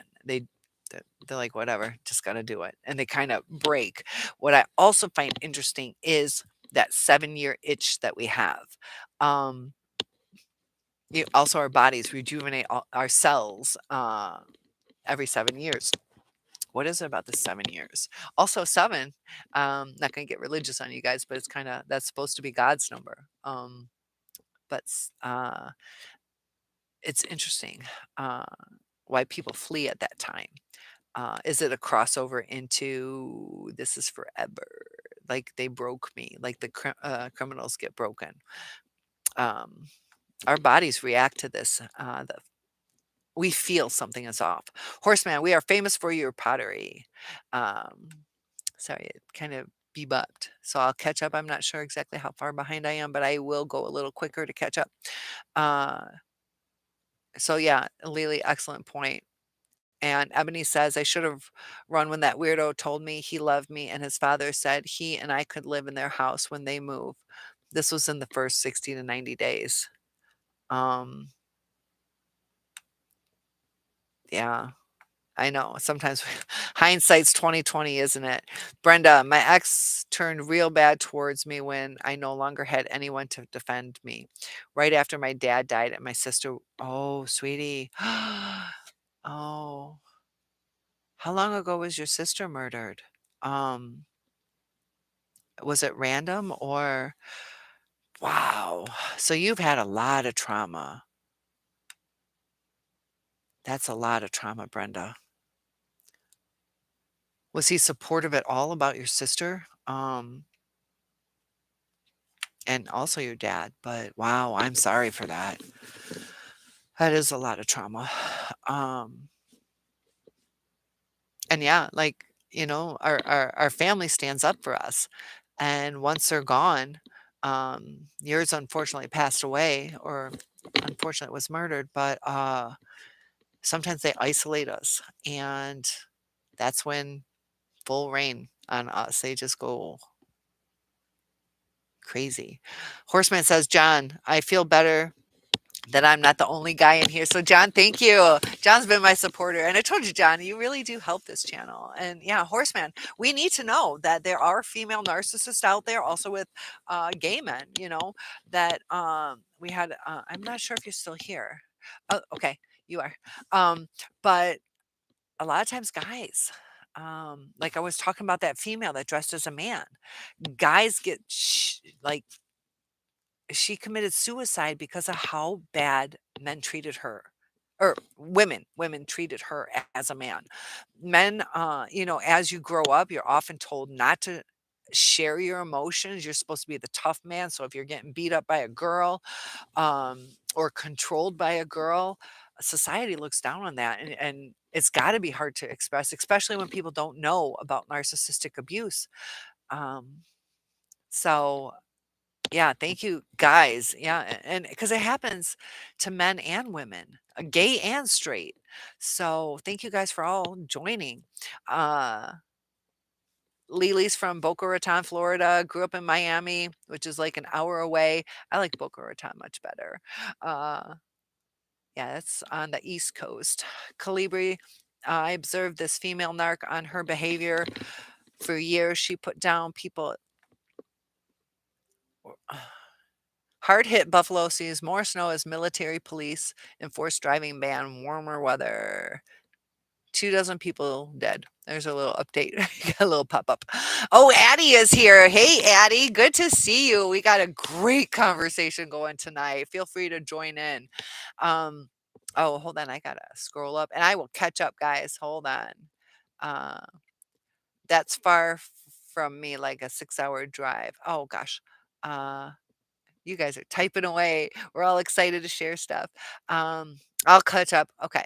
Boca Raton, Calibri observed the female on her behavior for years. She put down people, uh, especially good-looking women. For what I recall, she's put down about 5 women, and like, women can be catty. It's sad, we can help each other, but instead we sometimes not everyone. I'm saying in general as a society, we're pretty hard on each other. I'm nice, but uh, so Horseman says, "Wow, I've always wanted to go to Disneyland, Florida. Have you been there, Lily? That's what, like 4 hours away for you from Boca Raton? 3.5, 4 hours. Um, so yeah, we can go there. Let's meet up there. Lily, JG. Oh yeah, JG is a guy. Yeah, Calibri too. Yeah, JG is a guy, and Calibri is too. So we got a good group of men here. Um, Brenda, Florida's a place I might move to once divorce is final. Maybe North Carolina. Not sure yet. North Carolina, it's beautiful there. It does still get cold. Um, but Florida does get hot. Florida has like 296 days of sunshine, and I would guess North Carolina probably around 200. We get 43 days of sunshine here in Michigan. Don't move here. It's good in the summer though. It's beautiful in the summer. Also check into finances and cost of living. Boca Raton's more of an expensive place. Um, so check into that too. Also, the pay is different. Like to be a teacher in North Carolina, that's like pretty low on the scale. But I'm not thinking. Oh, you said you're a senior citizen. You might even be retired. So, hmm, either one, either one. Both are beautiful. I love both. My grandparents didn't like North Carolina. They were atheist, so it's kind of religious there. So, at least where they went. Um, just everybody has different things. Check the place out before you move. So Lily says, time I think is not really, oh gosh, be bopping around. Uh, hold on, guys, that flip flopped on me. I hate when it does that. Brenda says, my ex turned real bad towards you when you no longer had anyone. Let me scroll down, guys. I wish it just moved smoothly. You guys are so patient with me. Uh, so 2 months after she passed away. Okay. Yeah, John is saying that he ran into that girl 2 months. Yeah, I remember you saying that you were still grieving, and sometimes too we got to be cautious because you kind of latched onto her um, pretty quickly. You trusted her pretty quickly, and I think a lot of it is um, you were still grieving. And she was like a supportive person to you. She did give you some support at times. So, I get it, and I think that's why, you crashed as hard as you did too, because you were still grieving. So you had a mix of 2 grieving things. Um, because 40 years, that's a long relationship. Calibri says, "It took me almost 20 years to identify these monsters. Good to have knowledge about NPD, and I applied my knowledge." Exactly. It takes, just like you said, about 20 years. Mine was 30. It takes a long time. Sometimes too, like some of us are saying, what was wrong with me? So we don't look at the things that they did to us. We look at as we did something wrong. So we're missing the red flags. We're working on ourselves. So we're better. And now we're a better target because we're awesome. And let me scroll down. I wish this was easier. uh, or smoother.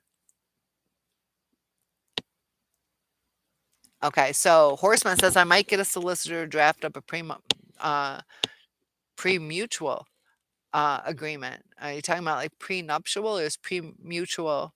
That's either a UK thing where the wording is different. We call them prenuptials. Nuptials refer to marriage, unless you're just living with the person. That any female Oh, that I take on a date has to show me a police check and tell her that it's normal for me to put body armor on. Go for it. It would be funny. Yo, babe. Fingerprints, please. Now your palm. Roll. um, Horseman, I adore that. So I speak too soon sometimes. I see where you're going with that. That'd be crazy. And a little resume, also body armor. I don't know why it hops up like that. Now I'm talking about the. Okay, I don't mind snakes, but don't like their diet because it's mice. My first one, we went on a date, and I'm thinking, "Oh, we're gonna go to the pet store. Like, this is gonna be fun. We're gonna see little cute little puppies together." No, we bought rats to feed his snake, and then we named them. He named them. But yeah, that was our date. So, uh, and Addie, we gotta say hi to Addie again. Sorry, I'm missing some of this stuff. It's kind of hold on, and I see some compliments coming, so I'm gonna try to get those. I see it, but I wanna address this quick. Um, I don't know why it flaps up like that. But yeah, it takes almost 20, 30 years sometimes. So listen to us elders. We know what we're talking about. And Lily says, yes, time is so irrelevant because they pursue you with industrial strength. Excellent way to put it. And are skilled at packing a gallon of lies and bullshit into a quart sized bottle. So true. That's far from me, like a 6-hour drive. Okay, so I said about 4, but 6 hours from Boca Raton to Orlando.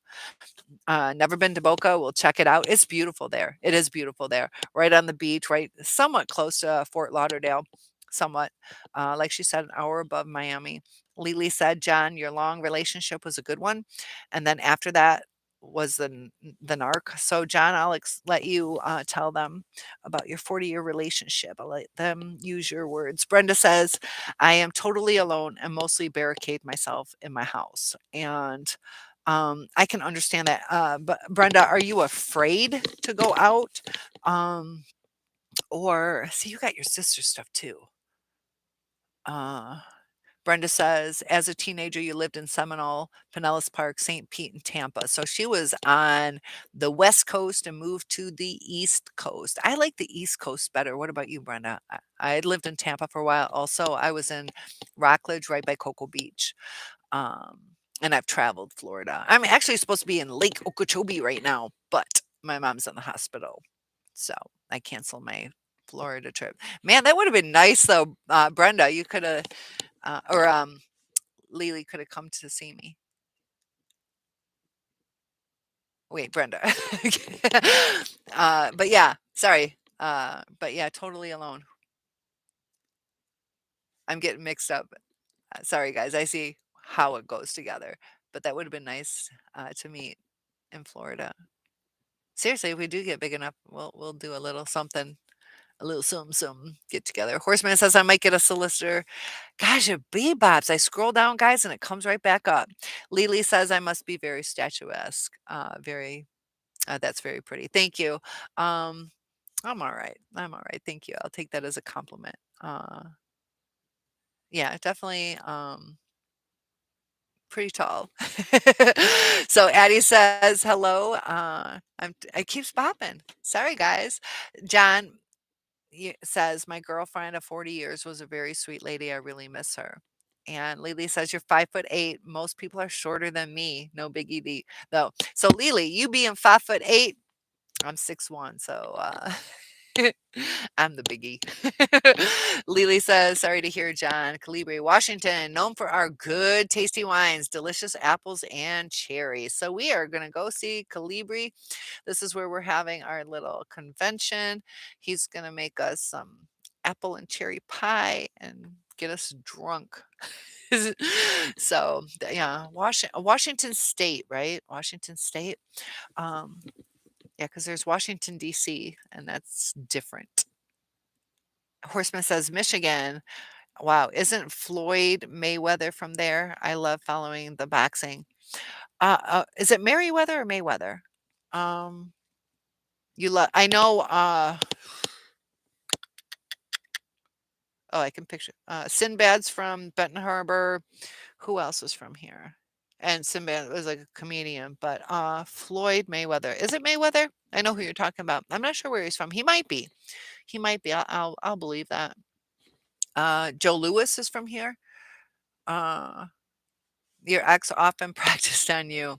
You can laugh about it now, but anyone on here, uh, tell someone. Yeah, sometimes, yeah, we laugh about it, but if you are in the middle of that, definitely not something to endure. I dated a guy who was a boxer and he had a stroke. That's why he got divorced because his wife left him when he was in a coma for 4 months.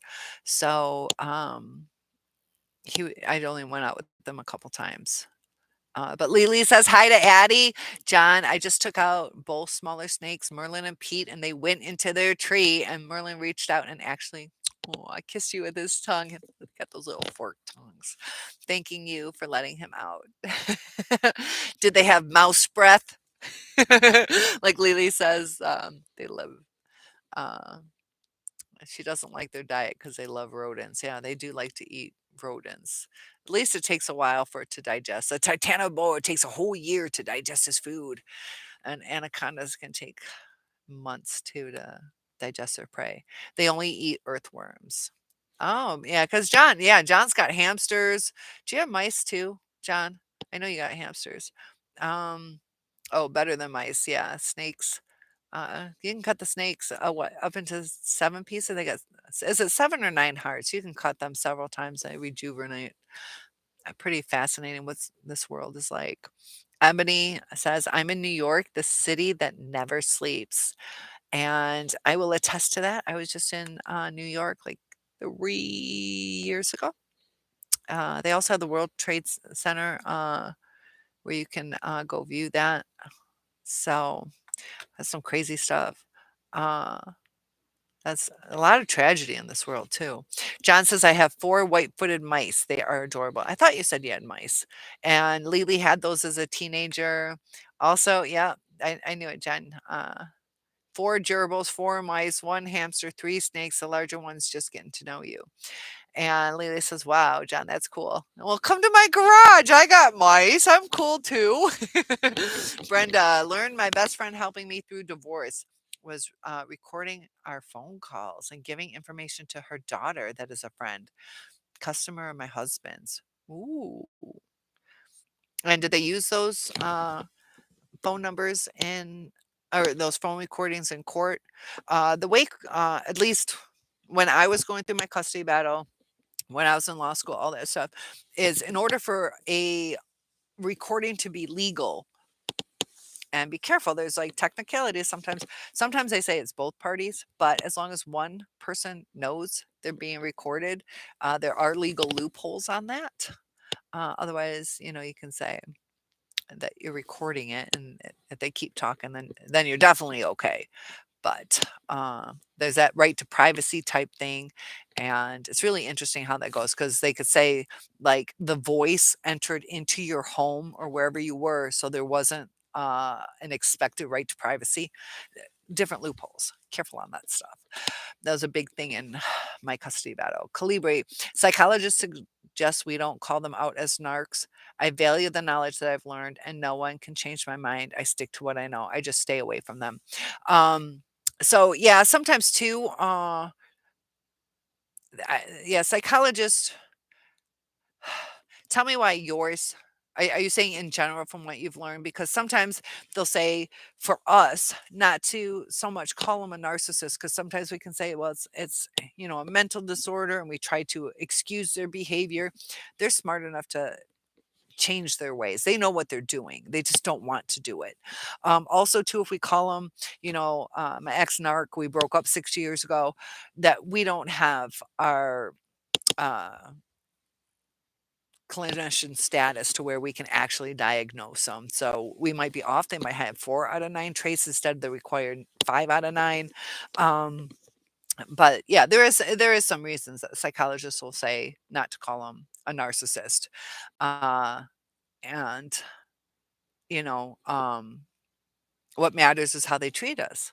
Whether they're psychopaths, schizophrenic, gay, straight, whatever it is, how they treat us. And, abuse and toxicity. Um, I started thinking about that a little bit more is some things that are abusive to other people aren't abusive to everybody. Like, you can refer to open relationships. Some people it's toxic to them to have your partner with somebody else. Others they get off on it. And so you know, uh we have to think, is it toxic to us? So Lily says, wow, Brenda, you better keep to yourself with all going on or only share with us. So Brenda, you're away from your person though, right? You divorced your person, correct? You're not still with them, are you? Uh, Brenda says she told me this after. Yeah, you said divorce. Okay. Um, Brenda, I got confused by that one comment.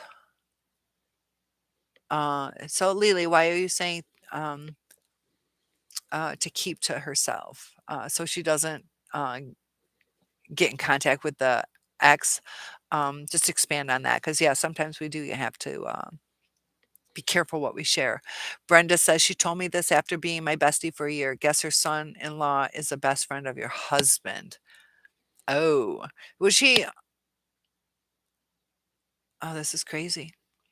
Uh, Lily says only like 2.5 or 3 hours to Orlando. Tampa is 6 hours. Oh, okay. Okay. Yeah, that's kind of what I makes sense. Brenda, my best was a short stay living on Treasure Island in Florida. Um, isn't, Treasure Island, isn't that, the water park over in Tampa? You stayed there? Are you saying, like, do they have hotels there? I've been there. I think it's called Treasure Island. That was a lot of fun, unless there's some other place called that. People are focused on labels, their behavior, and the way they treat you is what matters. Sammy Sam, yes, you are correct. Because sometimes, people are like, you know, like you said, focused on the labels and it doesn't matter, you know. Um, what matters is how they handle it. Horseman, uh, horsey. Hi again, Brenda. Trust will hopefully come back. Come here, honey. Pup. Dixie. My dog's crying. Why is my dog crying? Dixie. She threw up yesterday. Pup up. Come on. Yeah, she's whimpering. That's not like her. She's getting old. She won't come here either. Dixie. I don't know what's going on with her. I'll be listening for her. Sorry, guys. She is older. Uh, I don't know. We're staying at my mom's. My dad's passed away, and so I don't know. This is really weird for her without my parents here. Um, and Sammy, you're right. And Lily agrees. Brenda, separated, going through a divorce. Okay.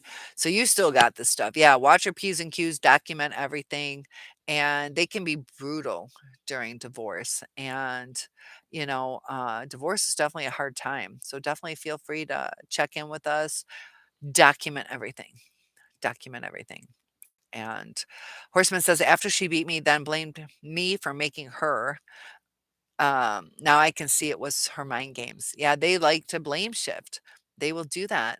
Sammy Sam, Lily, do they get their karma? Do you think at the end? So I'll let you answer, Lily. Do they get their karma? What do you think? John says the people that harass me never even tried to know me as a person. And that's the sad part. They just pick a target and they just fuck with you. And um that hurts. Sometimes you can understand it if there's a reason for it, but it is like uh, elementary school. Why do they pick the people they pick? They just do. And some of these kids are like beautiful or smart or nice clothes. Sometimes, you're the perfect thing and they pick on you because they, you know, like the mean girls kind of thing. Um, and John, that's hard to live that way, because I know it wasn't anything you did wrong because you really do. Like you've been here. I don't even know. I think every night you might have missed one. I think you missed one, but, I think that might have even been my fault where I didn't schedule it early enough. It was like 10-minute warning. Um, Lily says because she trusted her best friend who recorded calls and exactly found out. Yeah. And John says, they do get payback eventually. And sometimes the payback they get isn't necessarily the payback that we think. So we might want them to break up with the new supply. Their payback could be something completely different, like a loss of a job or, disease or lo- you know, uh, something. But usually things somehow and part of the karma is they're not with you. That kind of sucks because you're an amazing person. So that's the karma. Go ahead and glow on up, be the best you can be, and that's a payback they won't realize till later in life. So Horseman is saying, Brenda, you'll be okay. Yeah, and just protect yourself and don't interact with them. Don't fuel the fire. And it's hard. So definitely check in with us. I'm going to try to do as many nightly live chats as I can for you guys. And yeah, Lily X found out, I mean, Calibri. And I don't try to convince people what I'm dealing with in the building. Let them find out for themselves about the narcs and their misdeeds. Yeah, sometimes when we try to warn people, they they don't believe us anyways. And you know, uh Brenda says, thanks, horseman. I stick with Jesus Christ. And yeah, your faith is going to help you through this. you know um Sometimes too we get mad at God, but you know certain things happen, and you know uh you never know exactly why. Sometimes you hear those stories of like uh why didn't I get that job? Like my life's fucked now. I didn't get that job. And you never know. Maybe you would have been traveling and gotten in a deadly car accident. And you'll never know that because you didn't experience because you were saved from it. So trust that things, trust in your faith. Uh, and that I like hearing that. So yeah, Calibri, it's not worth the time. And a lot of times it backfires because then they're going to go to the person, like, did you hear what he said about you? And then they're going to gang up against you, and it's a no-win situation. Sammy Sam says, I've realized that toxic people, narcissists, whatever you want to call them, end up being very lonely, and their complexion and the way they look gets uglier. You can see it on their face. And sometimes too, the complexion can be from stress, can be from the drugs or alcohol. Their angry faces. Muscles have memory. So yeah, um, they have a rough. They'll lead a rough life. And Lily says your ex narc is losing his looks. Yes. Um, Lily says yes, her ex is losing his looks, and it does happen. Yep. Lily says, but that's neither here nor there. Who cares? Every bad person gets their karma. And the best song, I Am the Storm by Fearless Soul. Huh. I'll have to listen to that. I don't know that. Horseman, I'm actually going to start going to church. It's something I've always been to. How can I say it? Uh, Too manly to go, but I'm going to go on Sunday and speak to the big man above and thank him. Yeah, and yeah, sometimes we don't want to give up our power, Um, we want to control our destiny. And, you know, just look around. You know, like how is there not a God is what I feel. How is there not? There is a lot of uh sadness, but there's also a lot of miracles. The things that we can do. Like my mom's in the hospital right now, but there's also all the medication and just the intelligence that we have to create those machines that have kept her alive. And it's just fascinating. Um, and all the variations, even just bugs. Look at how many different bugs we have. Like, it's fascinating. Bugs fascinate me just because there's so many different ones. They gross me out, but they fascinate me.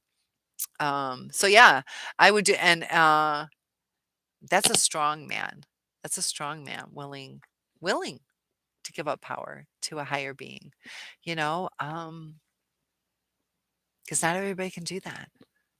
So I take that as a strength. And that's what we got to do too when we're doing our healing is the way we perceive things. Uh, instead of looking at the negative, look at the positive. Um,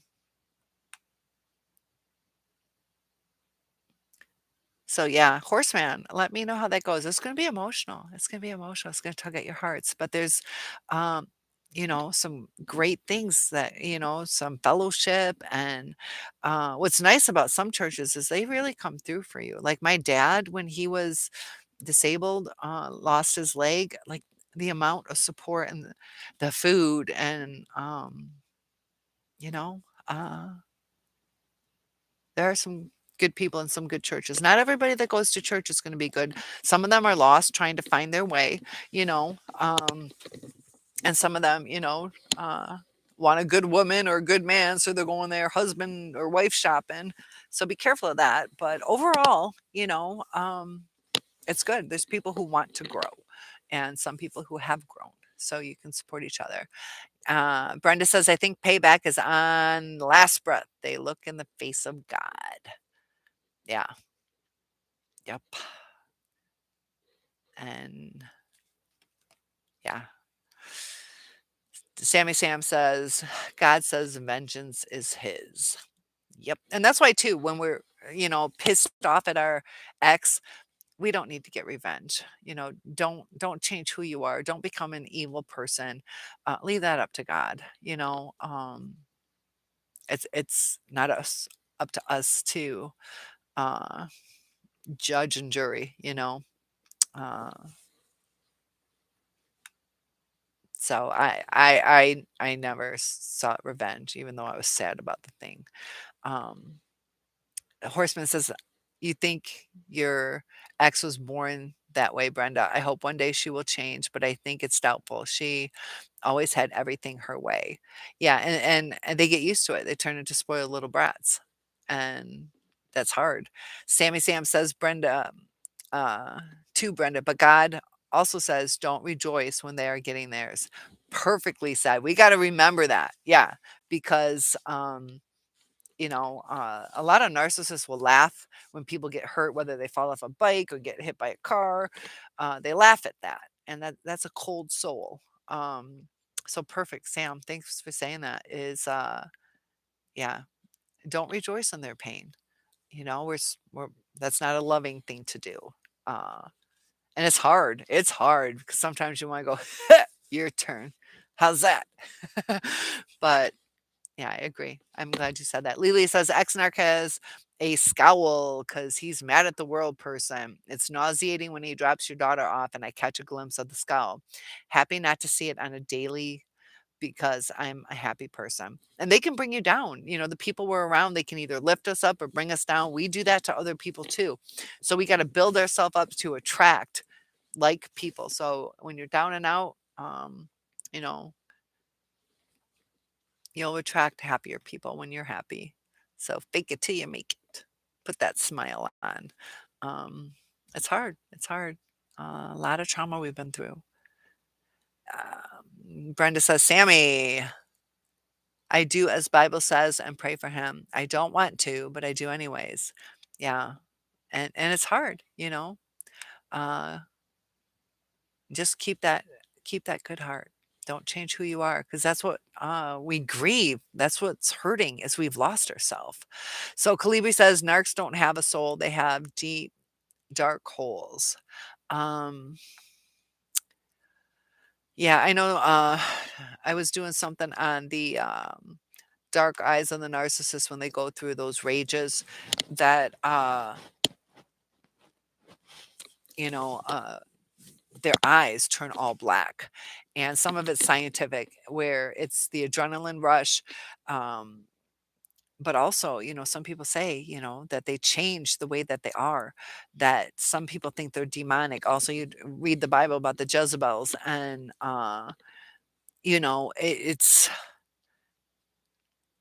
it's it's unkind and they come across as evil. So whether they're actual demons, or lacking a soul, um,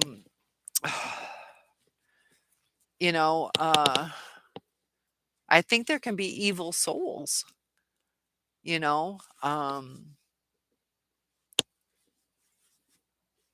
W we all have good and bad in us. Narcissistic traits are what help us get through life.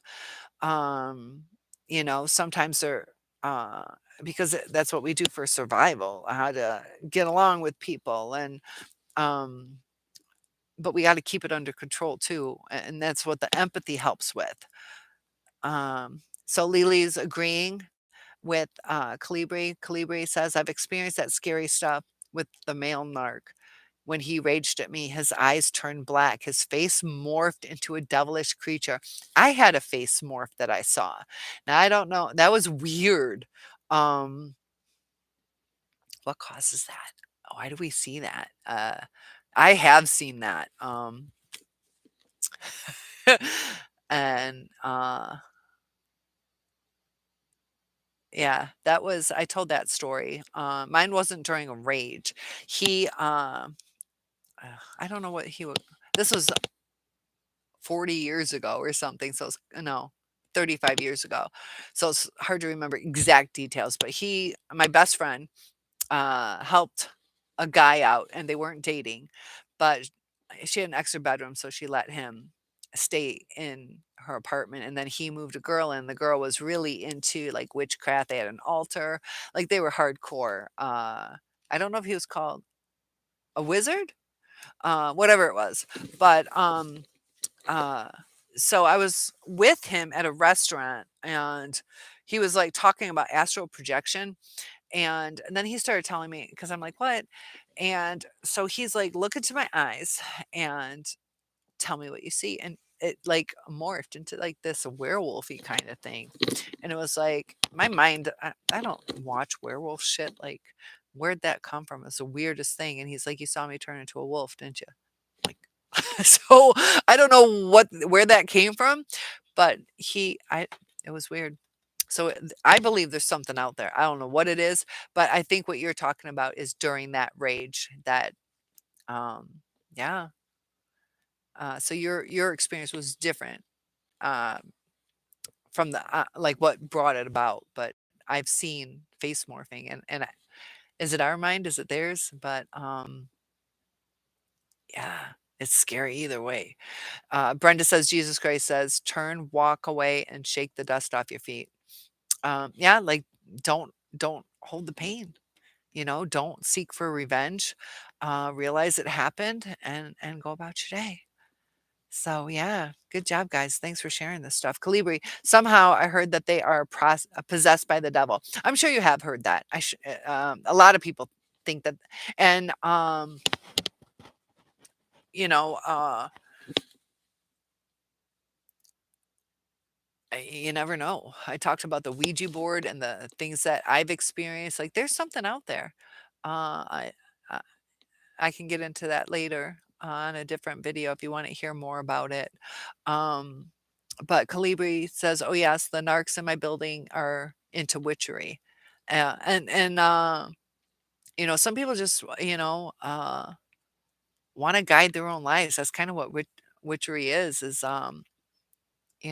summoning things to get your way, and it's kinda like at all cost. So we kinda call upon God, to hopefully give us the life that we want. We gotta be careful on our prayers too, that, you know, uh, instead of like a specific person, that we want in our lives, like a future husband or wife that, the person that's meant for us, not necessarily a certain person, um, and what's meant to be will be. Um, when you left your narc, your friend said, "Leave a shrimp up in a vent house or hide somewhere, and the house will stink and won't know where it's coming from." As much hatred I had for him, I couldn't do that. My first one did that. They shared a house, uh, him and his buddy, and they put a fish like behind the bed. got into the vent and put a fish in there, and it stunk. He couldn't find it, didn't know where it was coming from. Don't do that, Lily. Horseman says a really good song for y'all is a song called Angels by Robbie Williams. Check it out. So we do need to check that out. Angels, huh? Brenda says my ex strangled you because he said he didn't like the way I looked at him. The rage is so scary. And that's why it's so important that we really realize how dangerous this narcissistic abuse can get. I wish Samantha was still in here because sometimes we're like we got it under control or they're not going to lose their cool on us, but yeah, she looked at him the wrong way. Brenda looked at, it's like, what? I wasn't coming at you with the knife. I looked at you probably out of being scared or like, what are you thinking? And to strangle, I mean, that can kill people. Not that you want to be grabbed by the shoulders, but they go for the jugular, literally. Um, Brenda, my goodness, big hugs to you. I need to take a trip and come give you a hug. You're going through a lot. Keep us posted and join us again. Keep staying with us now, but I'm saying in the future, join us. Horseman says, I would love to know what each of you think of that particular song. All right, so Horseman, I'm the teacher. I'm supposed to give out instructions, but you'll be my substitute for the evening. And yeah, seriously, guys, Angels, you might want to check that song out.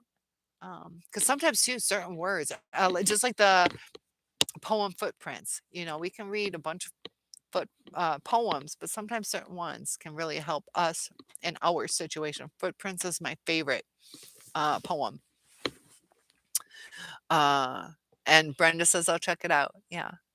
And so Horseman, we got Brenda fulfilling the assignment. And Lily says, my only revenge was taking better flat screen TV and giving barbecue to neighbor.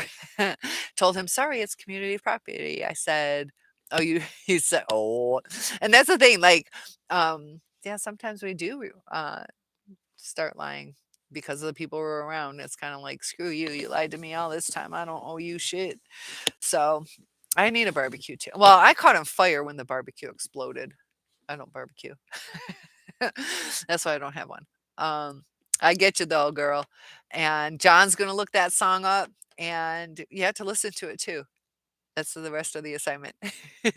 Horseman says Angels by Robbie Williams. That song is one of the most powerful, meaningful songs in the world. I hope it will help each and every one of you.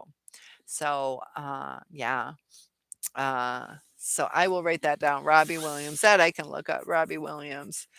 Um, and Angels. So I will angel or angels. Um, so yes, John means so much more than any song you've ever heard. And Lily's gonna find it too. Horseman, thank you for sharing that. Good on you, Brenda. I keep that song as my escape song. And sometimes too, if it can help us. Calibri, admittedly, I was one of the narcs flying monkeys. Now I know. Yeah, sometimes we get trapped in that. I remember spying on a pretty girl in the building who moved out so soon. Now I know. Not sure how the narc dictated to me. Sometimes they trap us. They get us to do things, because yeah, and sometimes too, it's just to test our loyalty and be careful on that. Horseman says, great Lily. John says, a good song that helped me through my girlfriend passing away is Gone Too Soon. And I'll see you again. Great songs. Yeah, music can help. Um, Kalibi says, I'm not sure how the narc told me to spy on her. It was weird. Yep. And that's the thing. We're like, what just happened? Why did I do that? And yeah, they get us to do things that we wouldn't normally do. It's weird how it's like they have a power over us. And, you know, uh, we lose ourselves. It's, so yeah, and Kalibi, it's great that you're able to admit that. Like, yeah, I know what was up. I probably shouldn't have done it. I did it. I don't, it was weird. And that's good that you share that so some of us can see it too. Um, Kalibi, I'm not sure how the narc told. Okay. Horseman, Alun look them up too, John. So we got lots of people. Yeah, so Horseman's taking on the assignment too. Yeah, Lily, that happened on my 5th birthday when I was 5 years old. Barbecue exploded. I was bald, face burnt, 55% of my body, but actually, compared to what it was, I'm pretty good. The only thing that was hard is I had to have surgery. I got like you guys can't see it on the camera, I don't think. Well, maybe you can. I got scar like a zigzag here, all down here. They had to put expanders in me to blow up the balloons to stretch my skin. Lily says that barbecue used to shoot flames out and scared me a few times. Yep, that's kind of what happened is they used like a whole liter. It was a propane tank and it went light. So they ended up using lighter fluid. They used a whole bottle because it was my birthday and I was being a little spoiled brat saying, hurry up, you're ruining my party. And then it was in 75, so I had a fire retardant dress on it and it melted onto me instead of burning off. So Kalibi says she wanted to know what the girl was doing in the garage. And of course, I reported to her. Yeah. And yeah, and just like you said, you're kind of saying it too, like like it was a job. Like I had to do it. I had to report back. So, um, Lily, I remember walking up to the barbecue and then all of a sudden I'm in the front yard in a pink and a white towel. When I caught on fire, I ran, and then they were rolling me out, and I got like a scar on my head. You can't really see it now, but even if I move my bangs, you won't be able to really see it unless you come close. But they're rolling me out and banging my head against a tree. So I remember a couple days in the hospital. So no. And that's why too I talk about traumatic experiences, how our narcissists, they went through some trauma, and sometimes too when um, you know they don't have certain memories, and no matter how much you get me to try to remember it, I'll never remember it. You can even say, but here, smell the lighter fluid. I smell lighter fluid, or the barbecue stuff. I've been around fire. It doesn't stimulate things. Another thing that's interesting is my sister was 2 years old when it happened, and uh, the was she three? I always, I got two sisters. Yeah, three. Um, There's 3 years between us, so she was 2. So she was 2 years old, and she was watching as, like, a teenager prom night. It's a movie where, the prom girl, uh, is in this ballroom, and the chandelier just falls on her and bursts into flames. So my sister, as a teenager, does not remember catching on fire until she saw that and boom, remembered it. Her face changed, she freaked out, and she's like, "That's the first time I've ever remembered it." So she was able to remember it, blocked it out her entire life. It's weird how the mind works, you know? Um, but John says, another good song I have is Don't Watch Me Cry. Guess what? I cried. Yeah. And they touch us. Um, I had a hard time with certain songs and TV shows, and that's why it was too emotional for me. And you know, I got- I didn't enjoy it. It didn't uplift me. So if it uplifts you, gets you in touch with your feelings, go for it. If it's going to bring you down, it's okay not to listen to it. Think, get things that are going to help you. And sometimes too, we're each different. So yeah, it's very good that I don't have a memory of it. And, it sounds stupid, but it's good how bad my burns were because it killed the nerve cells.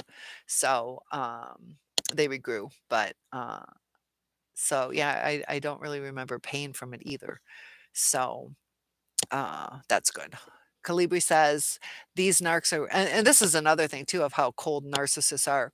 Um, when I was, my ex was in the state police academy and when I had burn scar surgery because I grew so tall that when I would raise my arm, you know how your armpit kind of indents, but it would be too taut to where my armpit was just too tight and it hurt. It was stretching.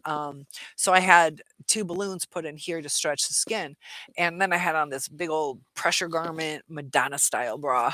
But I had like literally stitches all up and down here. Also on my arm. I don't know if you guys can see it. I tried doing I can't twist it. you see it? I don't know if you can see it. It's like a zigzag, but pretty pronounced surgery, and they had to blow it up with 100 cc's every time. They had to use a caulking gun because it was so tight to blow up the. But anyways, so he was in the state police academy, got out on the weekends. I had surgery, and he's like, "Oh, it couldn't have been that bad if they." Uh, if you're already home. And I'm like, the surgery was a couple days ago. And it's like, that was such excruciating pain. They also, my nickname was Rice Krispies because like all the air bubbles, like so gross because they had to lift your skin. And yeah, it was, yeah. But just the compassion, like it hurts so bad. Well, it couldn't be that bad if you're already home. And it's like, okay, you try it. Like every time you breathe, you're that's every time you breathe. It hurt like crap. Um, and that was like when I was 21 or 20 when I had that surgery. But no compassion. They give you no compassion. It's just like whatever. I'm like, do you realize I have like probably 200 stitches or whatever the heck it was all the way down? And every time you breathe. So uh Calibri says those narcs are weird. I installed a couple of locks on my front door and a lock whenever I go out to do errands. These narcs have a copy of keys to each condo. They claim it's for emergency. But are they working for the company? Because even if there is an emergency, they don't have a right to enter. That's kind of crazy, huh? Something's up with that. Lily says, "Wow, Calibri, your building is something else." Calibri, yes, the narc is a board officer, and her minions are members of the board as well. That's not good. Yeah. Horseman, sorry, Cynthia, the student putting requests in your meaningful song. Um, I don't really listen to too much music because of the abuse I went through, and you never know what you're going to hear. Yeah, I've had so many broken bones, stitches, everything. Like I fell off my crutches, broke my arm, so I was in a wheelchair in middle school. I break a lot, but I'm a tough woman, you know. Yeah, life's crazy. But I am going to be seeing my mother tomorrow. So I'm going to tell you guys that we had a great talk tonight. And I look forward to seeing you tomorrow if you can join. Hopefully, you'll be here too for the New Year's celebration that we'll have. And take care, guys. See you soon. Have a good night. Bye, guys.